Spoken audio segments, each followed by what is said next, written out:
కర్తருக்கு స్తోత్రం. దేవునికి స్తోత్రములు. Shall we open our Bibles to 1 Samuel chapter 10? 1 Samuel 10ஆம் அதிகாரத்திற்கு நம்முடைய வேதாகமத்தை நாம் திருப்புவோம். మొదటి సమూయేలు 10వ అధ్యాయమునకు మనం తీసుకుందాము. 1 Samuel chapter 10 and shall we read verse 6? 1 Samuel 10ஆம் அதிகாரம் 6ஆம் வசனத்தை நாம் வாசிப்போம்.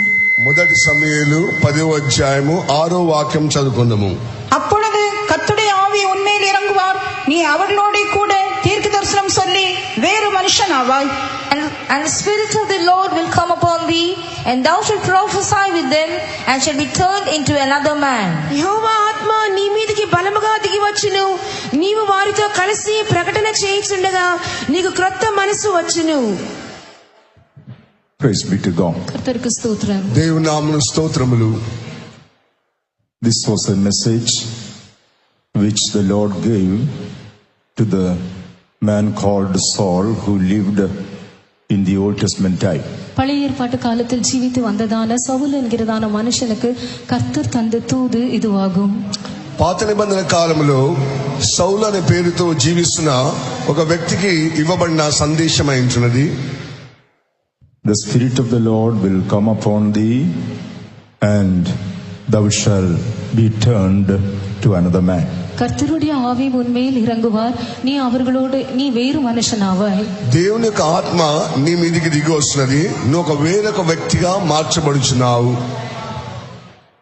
The life of Saul can be compared with our spiritual life that we live today. சவுலின் ஜீவியம் இன்று நாம் ஜீவிக்கிறதான நம்முடைய ஆவிக்குரிய ஜீவியத்திற்கு ஒப்பிடப்படலாம். సౌలు యొక్క జీవితం అనేది ఈ దినములో మనం చేయుచున్న ఆత్మీయ జీవితమునకు పోల్చుకొనవచ్చును. When we look at the history of Saul's life, சவுலுடைய ஜீவியத்தின் வரலாற்றை நாம் கவனிப்போம் என்றால், సౌలు యొక్క జీవితమును మనము పరిశీలించి చూసినప్పుడు in the previous chapter it is mentioned about him and his family. இதற்கு முந்தின அதிகாரத்தில் அவனை பற்றியும் அவனுடைய குடும்பத்தை பற்றியும் சொல்லப்பட்டுள்ளது. ఇంతకు ముందున్న అధ్యాయంలో మనం చూసినట్లయితే తన గురించి తన కుటుంబం గురించి చెప్పబడి ఉన్నది. He was from the tribe of Benjamin. அவன் பென்யமின் கோத்திரத்தை சேர்ந்தவனாய் இருந்தான். ఆయన బెంజమిన్ గోత్రమునకు చెందినవాడు. His father's name was Kish. அவனுடைய தகப்பனுடைய பெயர் கீஸ் என்பதாகும். కీసు అనేక తండ్రి నామం కలిగిన తండ్రి ఉంటున్నాడు. Praise be to God. கர்த்தருக்கு ஸ்தோத்திரம். దేవుని నామ స్తోత్రములు. His father Kish lost his assets. அவனுடைய தகப்பனாகிய கீஸ் தன்னுடைய கழுதைகளை இழந்து விட்டான். కీసు తన యొక్క గాడిదలను పోగొట్టుకొని ఉంటున్నాడు.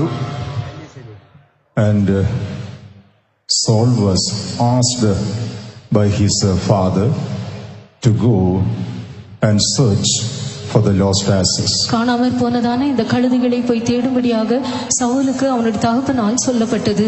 కనబడకుండా పోయిన ఆ గాడిదలను వెతికి రమ్మని సౌలు తన తండ్రి సౌలును అడిగించున్నాడు.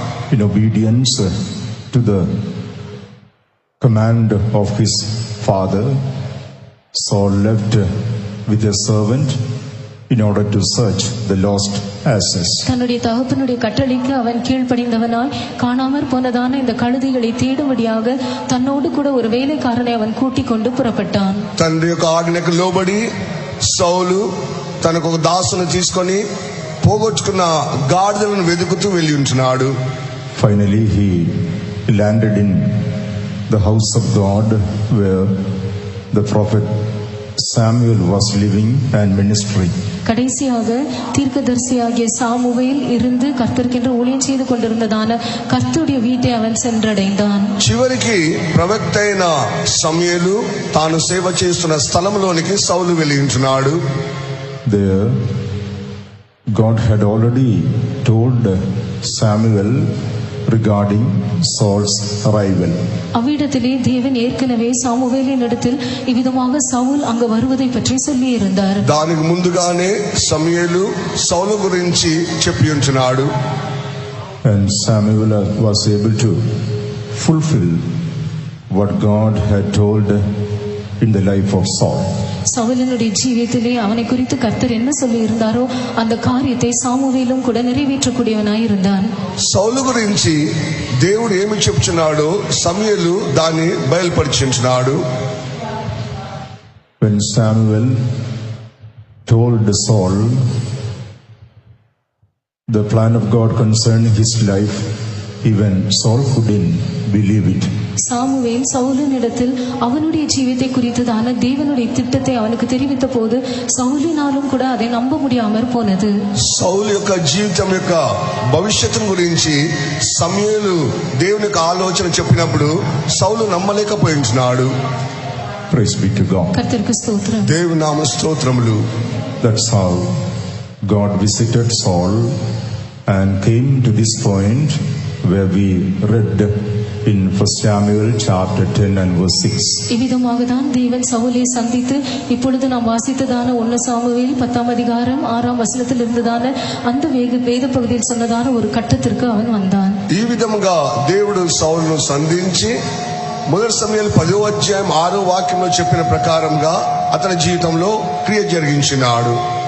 The Spirit of the Lord shall come upon thee, and thou shalt be turned into another man. கர்த்தருடைய ஆவி உன்மேல் இறங்குவார், நீ வேறு மனுஷன் ஆவாய். దేవుని ఆత్మ నీ మీదకి దిగి వచ్చును, నువ్వు వేరొక వ్యక్తిగా మార్చబడదు. Praise be to God. கர்த்தருக்கு ஸ்தோத்திரம். దేవుని నామ స్తోత్రములు. Saul was going in search of the lost assets of his father. தன்னுடைய தகப்பனுடைய காணாமற் போனதான கழுதைகளுக்கு பின்னாலே அதை தேடும்படியாக சவுல் சென்று கொண்டிருந்தான். తన తండ్రి యొక్క గాడిదలు కనబడకుండా పోయినప్పుడు దాన్ని వెతుకుతూ సౌలు వెళ్ళి ఉంటున్నాడు. Even so, in our life, once upon a time, we were running after things that were not worth. அதுபோலவே நம்முடைய ஜீவியத்திலும் ஒரு காலத்திலே எவ்விதத்திலும் தகுதி இல்லாததான காரியங்களுக்கு பின்னாலே சென்று கொண்டிருந்தோம். అలాగనే మనకు జీవితంలో కూడా వ్యర్థమైన లేకుంటే యోగ్యత లేని కార్యముల విషయంలో మనం వెనుక వెళ్ళి ఉంటున్నాము. As is compared to a foolish beast out in the world. இந்த உலகத்திலே கழுதை என்பது ஒரு மதியீனமான மிருகத்திற்கு ஒப்பிடப்பட்டுள்ளது. ఈ లోకంలో గాడిద అనేది ఒక బుద్ధి లేని పశువు అని చెప్పబడుచున్నది. Or people who are running around without proper wisdom, understanding or knowledge, their life is compared to donkey or ass. அல்லது சரியான ஒரு ஞானம் புத்தி அறிவில்லாமல் ஜீவித்துக் கொண்டிருக்கிறதான ஜனங்களுடைய ஜீவியம் ஒரு கழுதைக்கு ஒப்பிடப்படுகிறது. సరైన జ్ఞానము బుద్ధి లేకుండా ఇష్టానుసారంగా తిరిగే వాటిని చూచి ఒక గాడిదకు పోల్చి చెప్పుచున్నారు. Even so, once upon a time, we were running after foolish things in this world. அதுபோலவே ஒரு காலத்திலே இந்த உலகத்திலே மதியீனமான புத்தி இல்லாத காரியங்களுக்கு பைத்தியமான காரியங்களுக்கு பின்னாலே நாமும் சென்று கொண்டிருந்தோம். అలాగునే మనము కూడా మన జీవితంలో బుద్ధి లేని మూర్ఖమైన కార్యములు వెంబడి మనం వెళ్ళి ఉంచిమి. Or we were running after sinful life. அல்லது பாவ ஜீவியத்திற்கு பின்னாக நாம் ஓடிக்கொண்டிருந்தோம். లేదంటే పాపమనే జీవితం వెంబడి మనం వెళ్ళి ఉంచిమి. The Bible says the fool has said in his heart that there is no God. மதிகேடன் தன் இருதயத்திலே தேவன் இல்லை என்று சொல்லுகிறான் என்று கர்த்தருடைய வசனம் குறிப்பிடுகிறது. బుద్ధిహీనుడు లేకుంటే భక్తిహీనుడు వానికి హృదయంలో దేవుడు లేడని చెప్పుకుంటున్నాడు. We were running after perishing things of this world without believing in the Creator God like fools. நாம் பைத்தியக்காரரை போல சிருஷ்டிகர்த்தரை நாம் நம்பாமல் இந்த உலகத்தில் இருக்கிற பைத்தியமான காரியங்களுக்கு பின்னாலே நாம் ஓடிக்கொண்டிருந்தோம். దేవుణ్ణి ఎరగని వారుగాను బుద్ధి లేకుండా మూర్ఖులుగా మన ఇష్టానుసారంగా ఈ లోకంలో తిరుగుతూ ఉంటిమి. The Bible says wise people seek God. ஞானவான்கள் கர்த்தரை தேடுகிறார்கள் என்று வேதவசனம் கூறுகிறது. జ్ఞానులు దేవుని వెదకదరని వేదగ్రంథం బోధిస్తున్నది. As an example, we are able to see when Jesus was born, wise men came from the east seeking after him.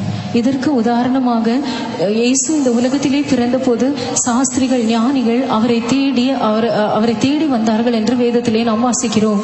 ఉదాహరణగా చూసినట్లయితే జ్ఞానులు యేసు ప్రభువును వెతుకుతూ వచ్చినట్లుగా చూస్తున్నాము.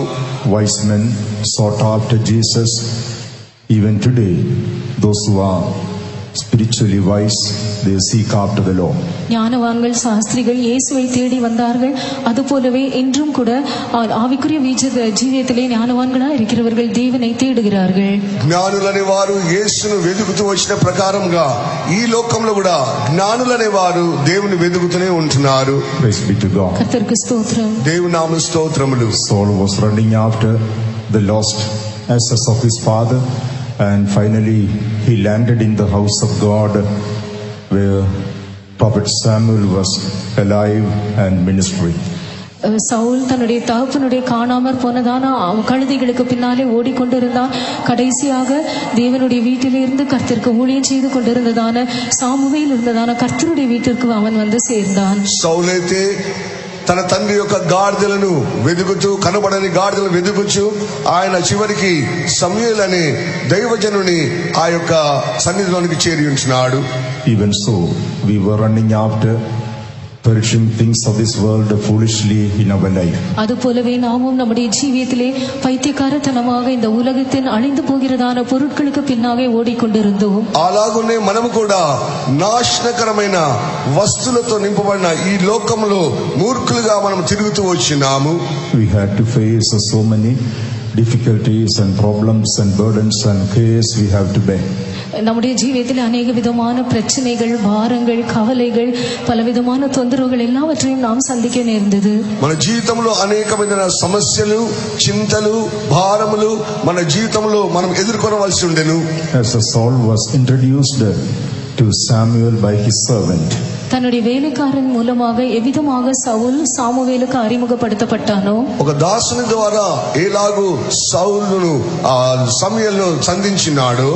through some other means or any other means, we have been brought to the presence of God. நாமும் கூட ஏதோ ஒரு வழியாக ஏதோ ஒரு விதத்திலே தேவ சமூகத்திற்கு கொண்டு வரப்பட்டிருக்கிறோம். మనం కూడా ఏదో ఒక విధముగా ఏదో ఒక మార్గములో దేవుని యొక్క సన్నిధిలో తీసుకొని రాబడి ఉంటున్నాము.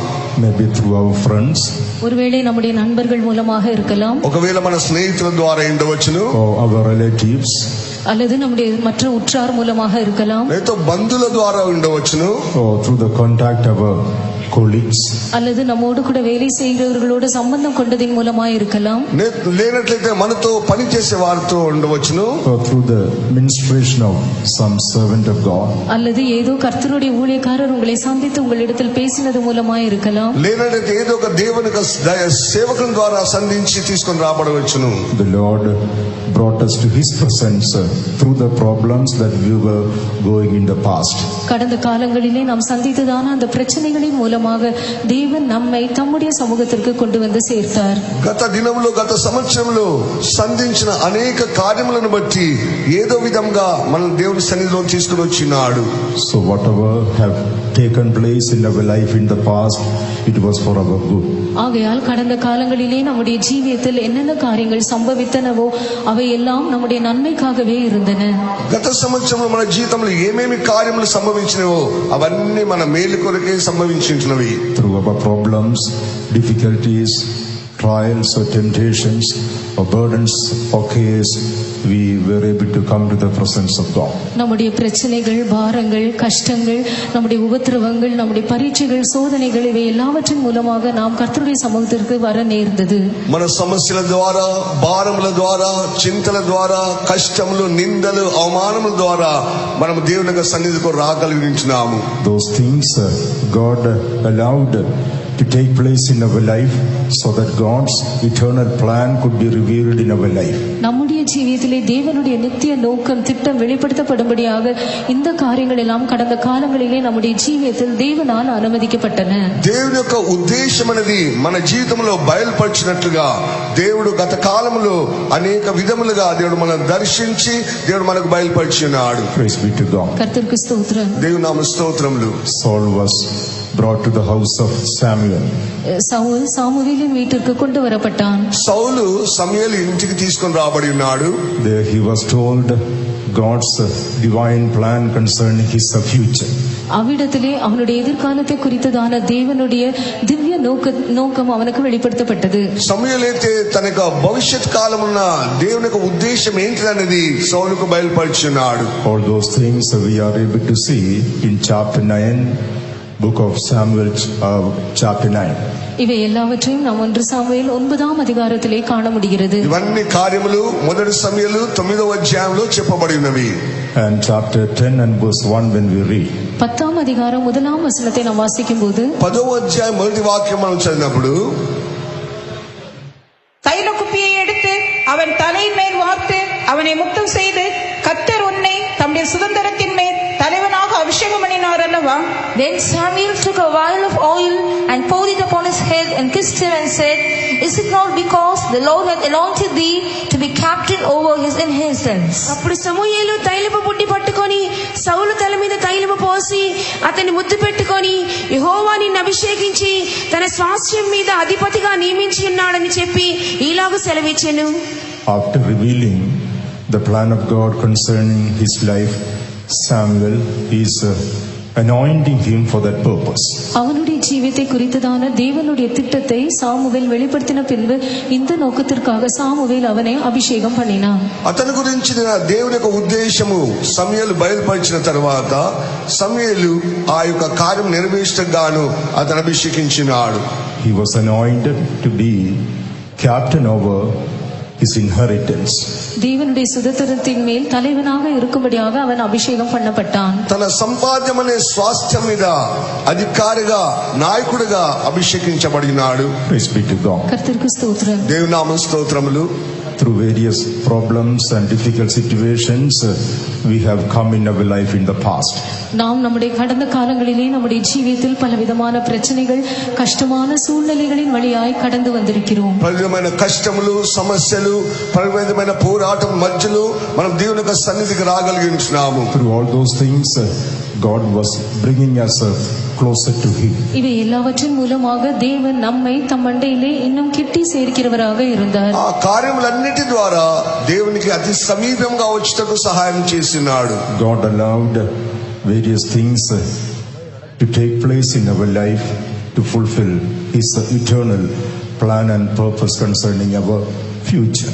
நம்முடைய எதிர்காலத்தை குறித்ததான தம்முடைய திவ்ய நோக்கத்தையும் திட்டத்தையும் நம்முடைய ஜீவியத்திலே நிறைவேற்றும்படியாக தேவன் கடந்த காலங்களிலே பலவிதமான பாதைகள் கஷ்டங்களின் வழியாய் நம்மை நடத்தி வந்தார். భవిష్యత్ కాలంలో దేవుని యొక్క ఉద్దేశం ఏందో అది మన జీవితంలో తెలియపరచగాను గత కాలం అనేక మార్గంలో దేవుడు మనం తీసుకుని వెళ్ళి ఉంటున్నాడు. Sometimes we can see some people come to the presence of God with their problems and suddenly they are filled with the Holy Spirit and God is anointing them. சில வேளைகளிலே சில ஜனங்கள் தங்களுடைய எல்லா பிரச்சனைகளோடும் கூட தேவ சமூகத்திற்கு வருகிறார்கள் என்பதை நாம் காண்கிறோம். திடீரென்று கர்த்தர் அவர்களை சந்தித்து அவர்களை அபிஷேகிக்கிறார். அவர்கள் பரிசுத்தாவின் அபிஷேகத்தை பெற்றுக் கொள்கிறார்கள். కొంతమంది అకస్మాత్తుగా దేవుని యొక్క సన్నిధికి వచ్చింటున్నారు. వారు వచ్చినప్పుడు అకస్మాత్తుగా దేవుడు వారిని అభిషేకిస్తుంటున్నాడు. దేవుని యొక్క సన్నిధిలో వారి జీవితంలో మార్చి వేస్తుంటున్నాడు. They have no idea about the anointing. அபிஷேகத்தை குறித்ததான எவ்விதமான ஒரு எண்ணமோ ஒரு அறிவு விளக்கமோ அவர்களுக்கு இல்லை.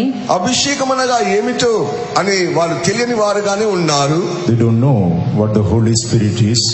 பரிசுத்தாவியானவர் யார், அது என்ன என்பதும் அவர்களுக்கு தெரியாது. పరిశుద్ధాత్మ ఎవరనేది కూడా అతనికి తెలియదు. All what they wanted is a deliverance from their problems. அவர்களுக்கு வேண்டியதெல்லாம் தங்களுடைய பிரச்சனைகளிலிருந்து ஒரு விடுதலை மாத்திரமே. వారి సమస్యల నుంచి విడుదల పొందడమే వారు ఎదురు చూచుచున్నారు. They came to God's presence and suddenly they were filled with the anointing. The Holy Spirit has been given to them. அவர்கள் தேவ சமூகத்திற்கு வந்தார்கள். திடீரென்று அவர்கள் அபிஷேகம் பண்ணப்பட்டார்கள். பரிசுத்தாவியானவர் அவர்களுக்கு அருளப்பட்டார். వారు దేవుని సన్నిధికి వచ్చింటున్నారు. అకస్మాత్తుగా వారి మీద అభిషేకం దిగి వారి యొక్క జీవితంలో దేవుని గ్రహించగలిగించున్నారు. Praise be to God. கர்த்தருக்கு ஸ்தோத்திரம். దేవుని నామ స్తోత్రములు. The plan of God concerning every individual is that we should be turned into another man. ஒவ்வொரு தனிப்பட்ட நபரையும் குறித்ததான தேவனுடைய திட்டம் நாம் வேறு மனுஷனாக மாற வேண்டும் என்பதே. దేవుని యొక్క ముఖ్య ఉద్దేశం ఏమనగా మనం ఒక వేరొక వ్యక్తులుగా మార్చబడవలెను. Who is this another man? இந்த வேறு மனுஷன் என்பது யார்? ఈ వేరొక వ్యక్తి ఎవరైంటున్నారు? In 1 Timothy chapter 2 and verse 5 when we read, 1 தீமோத்தேயு 2ஆம் அதிகாரம் 5ஆம் வசனத்தில் நாம் வாசிக்கும்போது, 1 తిమోతి 2వ అధ్యాయము 5వ వాక్యం చదివినప్పుడు, there we are able to see this another man. இவ்விடத்திலே இந்த வேறு மனுஷனை நாம் காண முடிகிறது. అక్కడ వేరొక వ్యక్తిని మనం చూడగలుగుతున్నాం. 1 Timothy chapter 2 and verse 5. 1 தீமோத்தேயு 2ஆம் அதிகாரம் 5ஆம் வசனம். 1 తిమోతి 2వ అధ్యాయము 5వ వాక్యం. தேவன் ஒருவரே, தேவனுக்கும் மனுஷருக்கும் மத்தியஸ்தரும் ஒருவரே. For there is one God and one mediator between God and men, the man Christ Jesus. దేవుడు ఒక్కడే, దేవునికి నరులగున మధ్యవర్తి ఒక్కడే, ఆయన క్రీస్తు యేసు నరుడు. The man Christ Jesus. கிறிஸ்து இயேசு என்கிறதான மனுஷன். ఆ మనుషుడు యేసుక్రీస్తు అయించున్నాడు. This another man is our Lord and Savior Jesus Christ. இந்த வேறு மனுஷன் என்பது நம்முடைய கர்த்தரும் ரட்சகரும் ஆகிய கர்த்தர் இயேசு கிறிஸ்து. ఈ వేరొక వ్యక్తి అని చెప్పబడినప్పుడు అది మన ప్రభువైన యేసుక్రీస్తు అయించున్నాడు. Son of God became Son of Man, that we who are the sons of men may become sons of God. மனுஷபுத்திரராக இருக்கிறதான நாம் தேவபுத்திரராக மாறும்படியாக தேவகுமாரன் மனுஷகுமாரனாக மாறினார். దేవకుమారుడు మనుష్య కుమారుడుగా లోకమునకు వచ్చి మనుష్య కుమారులైన మల్లను దేవుని కుమారులుగా మార్చుటకే వచ్చినాడు. The plan of God concerning our life is that we should be turned into the other man who is the Lord Jesus Christ. நம்முடைய ஜீவித்தை குறித்ததான தேவனுடைய திட்டம் மற்ற வேறொரு மனுஷனாகிய இந்த மனுஷனாகிய கிறிஸ்து இயேசுவாக நாம் மாற வேண்டும் என்பதே. వేరొక వ్యక్తిగా అనగా ప్రభుని యేసుక్రీస్తుగా మార్చుట కొరకే దేవుడు మన జీవితంలో ఈ యొక్క వేరొక వ్యక్తిని మనము పరిచయం చేసించున్నాడు. That we may be conformed to the image of the Lord Jesus Christ. கர்த்தராகிய இயேசு கிறிஸ்துவினுடைய அதே சாயலுக்கு ஒப்பாக நாம் மறுரூபமாக்கப்படும்படியாக ప్రభుని యేసుక్రీస్తు యొక్క అదే స్వరూపములో మనం రూపాంతరం పొందుటకే మనం పిలిచి ఉన్నాడు. That we may become perfect as our Lord and Savior Jesus Christ is perfect. நம்முடைய ரட்சகரும் நம்முடைய கர்த்தரும் ரட்சகருமாகிய இயேசு கிறிஸ்து பூரணராய் இருப்பது போல நாமும் பூரணமுள்ளவர்களாய் மாற்றப்படும்படியாக మన రక్షకుడైన ప్రభుని యేసుక్రీస్తు సంపూర్ణుడుగా ఉన్న విధముగా మనము కూడా పూర్ణులుగా మార్చబడాలని దేవుడు పిలిచించున్నాడు. So today the man whom we see in this world is not the real man whom God created. ஆகையால் இன்று இந்த உலகத்திலே நாம் காண்கிறதான இந்த மனுஷன் தேவன் சிருஷ்டித்ததான அந்த உண்மையான மனுஷன் அல்ல. ఈ యొక్క లోకంలో మనం చూస్తున్న ఈ యొక్క వ్యక్తి అనేది అది మనుషుల వలన సృజింపబడిన వ్యక్తి కాదు. Sin has corrupted his life and he is a bent out of shape. பாவம் அவனுடைய ஜீவியத்தை அழித்து அவன் உருக்குலைந்து போயிருக்கிறான். పాపం అనేది వాని యొక్క జీవితమును అది వంచి మార్చి ఒక రూపం లేని వానిగా చేసి ఉంచున్నది. Nevertheless, God has not changed his plan concerning this man whom he created. ஆனாலும் கூட தாம் சிருஷ்டித்ததான இந்த மனுஷனை குறித்ததான தம்முடைய திட்டத்தை தேவன் மாற்றவே இல்லை. ఆయనను దేవుడు సృష్టించిన ఈ యొక్క మానవుని యొక్క జీవితంలో దేవుని యొక్క ఉద్దేశము ఎన్నడూ కూడా మారలేదు. God started working on this fallen man in order to bring him back to the original standard, to fulfill God's plan and purpose concerning his life. இந்த விழுந்து போனதான இந்த மனுஷனை அவனுடைய ஜீவித்தை குறித்ததான தேவனுடைய நோக்கத்தையும் திட்டத்தையும் நிறைவேற்றும்படியாக அவனை தான் ஆதியில் இருந்ததான அதே நிலவரத்திற்கு கொண்டு வரும்படியாக தேவன் அவன் ஜீவியத்திலே கிரியை செய்ய ஆரம்பித்தார். పడిపోయిన ఈ మానవుని తిరిగి వాని మొదటి స్థితిలోనికి తీసుకొని రావటం గాను తన యొక్క ఆత్మీయ యొక్క స్వరూపంలో తీసుకొని రావటం గాను దేవుడు అతని జీవితంలో క్రియ ప్రారంభించినాడు. That is how the another man, the Lord Jesus Christ, was sent to this world. இவ்விதமாக தான் வேறு மனுஷனாகிய கர்த்தராகிய இயேசு கிறிஸ்து இந்த உலகத்திற்கு அனுப்பப்பட்டார். అందుకొరకే వేరొక మనిషినిగా పిలువబడుచున్న యేసుక్రీస్తును ఈ లోకంలో పంపబడి ఉంచినాడు. Jesus, who was the Son of God, took the form of the Son of Man and came to this world. தேவகுமாரனாகிய இயேசு மனுஷகுமாரனுடைய ரூபம் எடுத்து இந்த உலகத்திற்கு வந்தார். దేవకుమారుడైన యేసు ప్రభు మనుష్య రూపంగా ఈ లోకంలోనికి వచ్చి ఉంచినాడు. Praise be to God. கர்த்தருக்கு ஸ்தோத்திரம். దేవునామ స్తోత్రములు. In the book of Hebrews chapter 7 when we read, எபிரேயர் 7ஆம் அதிகாரத்தில் நாம் வாசிக்கும்போது, హెబ్రీ రాసిన పత్రిక 7వ అధ్యాయంలో చదివినప్పుడు in verse 24 once again we read about this another man. 24ஆம் வசனத்தில் వచనத்திலே இன்னும் ஒரு முறை கூட இந்த வேறு మనుషుని குறித்து நாம் వాసిக்கிறோம். 24వ వాక్యంలో వేరొక మనుషుని గురించి ఇక్కడ చదువుతున్నాము. Hebrews 7:24. எபிரேயர் 7ஆம் அதிகாரம் 24ஆம் வசனம். హెబ్రీ రాసిన పత్రిక 7వ అధ్యాయము 24వ వాక్యం. இவரோ என்றென்றைக்கும் நிலைத்திருக்கிறபடியினாலே மாறி போகாத ஆசாரியத்துவம் உள்ளவராயிருக்கிறார். But this man, because he continueth ever, hath an unchangeable priesthood. ఈయన నిరంతరము ఉన్నవాడు గనుక మార్పులేని యాజకత్వము కలిగిన వాడాయను. This man hath an unchangeable priesthood. இந்த மனுஷனோ மாறி போகாத ஆசாரியத்துவம் உள்ளவராய் இருக்கிறார். ఈ యొక్క మనుషునది మార్పులేని ఒక యాజకుడుగా పిలువబడుచున్నాడు. This man, the another man, who is the Lord and Savior Jesus Christ, is having unchangeable priesthood. இந்த மனுஷன், அந்த வேறு மனுஷனாகிய கர்த்தரும் இரட்சகருமாகிய இயேசு கிறிஸ்து மாறி போகாத ஆசாரியத்துவம் உள்ளவராய் இருக்கிறார். ఈ యొక్క మనుషుడు వేరొక మనుషునిగా అవతరించి మార్పులేని ఒక యాజకత్వమును పొంది ఉంటున్నాడు.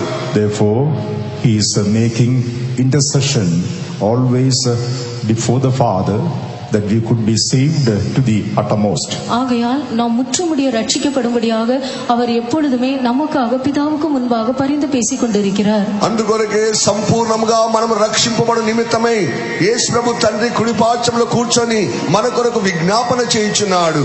So, the plan of God concerning every one of us is that we should be conformed to the image of the Lord and Savior Jesus Christ. ஆகையால் நாம் ஒவ்வொருவரையும் குறித்ததான தேவனுடைய திட்டம் என்பது நம்முடைய கர்த்தரும் இரட்சகரும் ஆகிய இயேசு கிறிஸ்துவினுடைய சாயலுக்கு ஒப்பாக நாம் மறுரூபமாக்கப்பட வேண்டும் என்பதே. మన ప్రభువైన యేసు క్రీస్తు రక్షకుని యొక్క స్వరూపంలో మనం మార్చబడితే దేవుని యొక్క ఉద్దేశమై ఉంచినది. The Spirit of the Lord will come upon thee, and thou shalt be turned into another man. கர்த்தருடைய ஆவி உன்மேல் இறங்குவார், நீ வேறு மனுஷனாவாய். దేవుని యొక్క ఆత్మ నీ మీద దిగినప్పుడు నువ్వు వేరొక మనుషునిగా మార్చబడుచున్నావు. Praise be to God. கர்த்தருக்கு ஸ்தோத்திரம். దేవుని నామ స్తోత్రములు.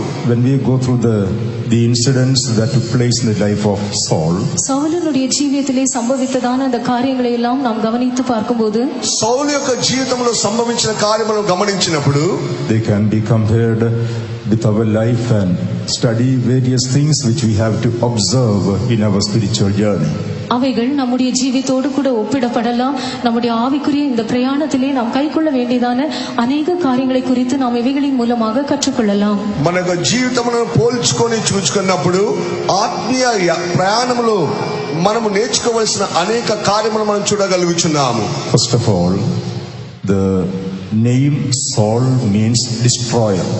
முதலாவதாக சவுல் என்கிறதான அந்த பெயருக்கு அழிக்கிறவன் என்பது அர்த்தம். సౌలు అనే పేరుకు నాశన పురుషుడు అని అర్థమైంచినది. The literal meaning of the name Saul is a destroyer. Saul என்கிறதான அந்த பெயரின் எழுத்தின்படியான அர்த்தம் அழிக்கிறவன். అక్షరార్థంగా సౌలు అనే పేరుకు నశింపచేయవాడని చెప్పబడుచున్నాడు. In Acts of the Apostles chapter 13 and verse 9, when we read, அப்போஸ்தலர் 13ஆம் அதிகாரம் 9ஆம் வசனத்தில் நாம் வாசிக்கும்போது, అపోస్తల కార్యము 13వ అధ్యాయము 9వ వాక్యం చదివినప్పుడు there it is written about the Saul of the New Testament time. அவ்விடத்திலே புதிய ஏற்பாட்டு காலத்தில் இருந்ததான சவுலை குறித்து எழுதப்பட்டுள்ளது. నూతన బంధన కాలంలో సంబంధించిన సౌలు గురించి మనం చదువుతున్నాము. The Lord met Saul and he became Paul. கர்த்தர் சவுலை சந்தித்தார், அவன் பவுலாக மாறினான். దేవుడు సౌలును సంధించినాడు, అతని పౌలుగా మార్చినాడు. In Acts of the Apostles chapter 13 and verse 9, we are able to see it. அப்போஸ்தலர் 13ஆம் அதிகாரம் 9ஆம் வசனத்தில் நாம் இதை காண முடிகிறது. అపోస్తల కార్యము 13వ అధ్యాయము 9వ వాక్యంలో చూడగలుగుతున్నాం. In the margin of the English Bible, the meaning of Saul is given as a destroyer.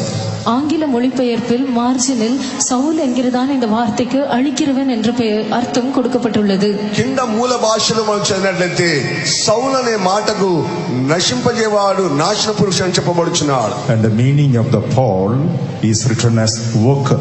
Pavul என்கிறதான அந்த வார்த்தைக்கு ஊழியக்காரன் என்று அர்த்தம் கொடுக்கப்பட்டுள்ளது. అయితే పౌలు అనే మాటకు అర్థము సేవకుడు అని చెప్పబడుచున్నాడు. Saul, who was destroying the church of God, became a worker in the church of God in the New Testament time. புதிய ஏற்பாட்டு காலத்தில் தேவனுடைய சபையை அழித்துக் கொண்டிருந்ததான சவுல்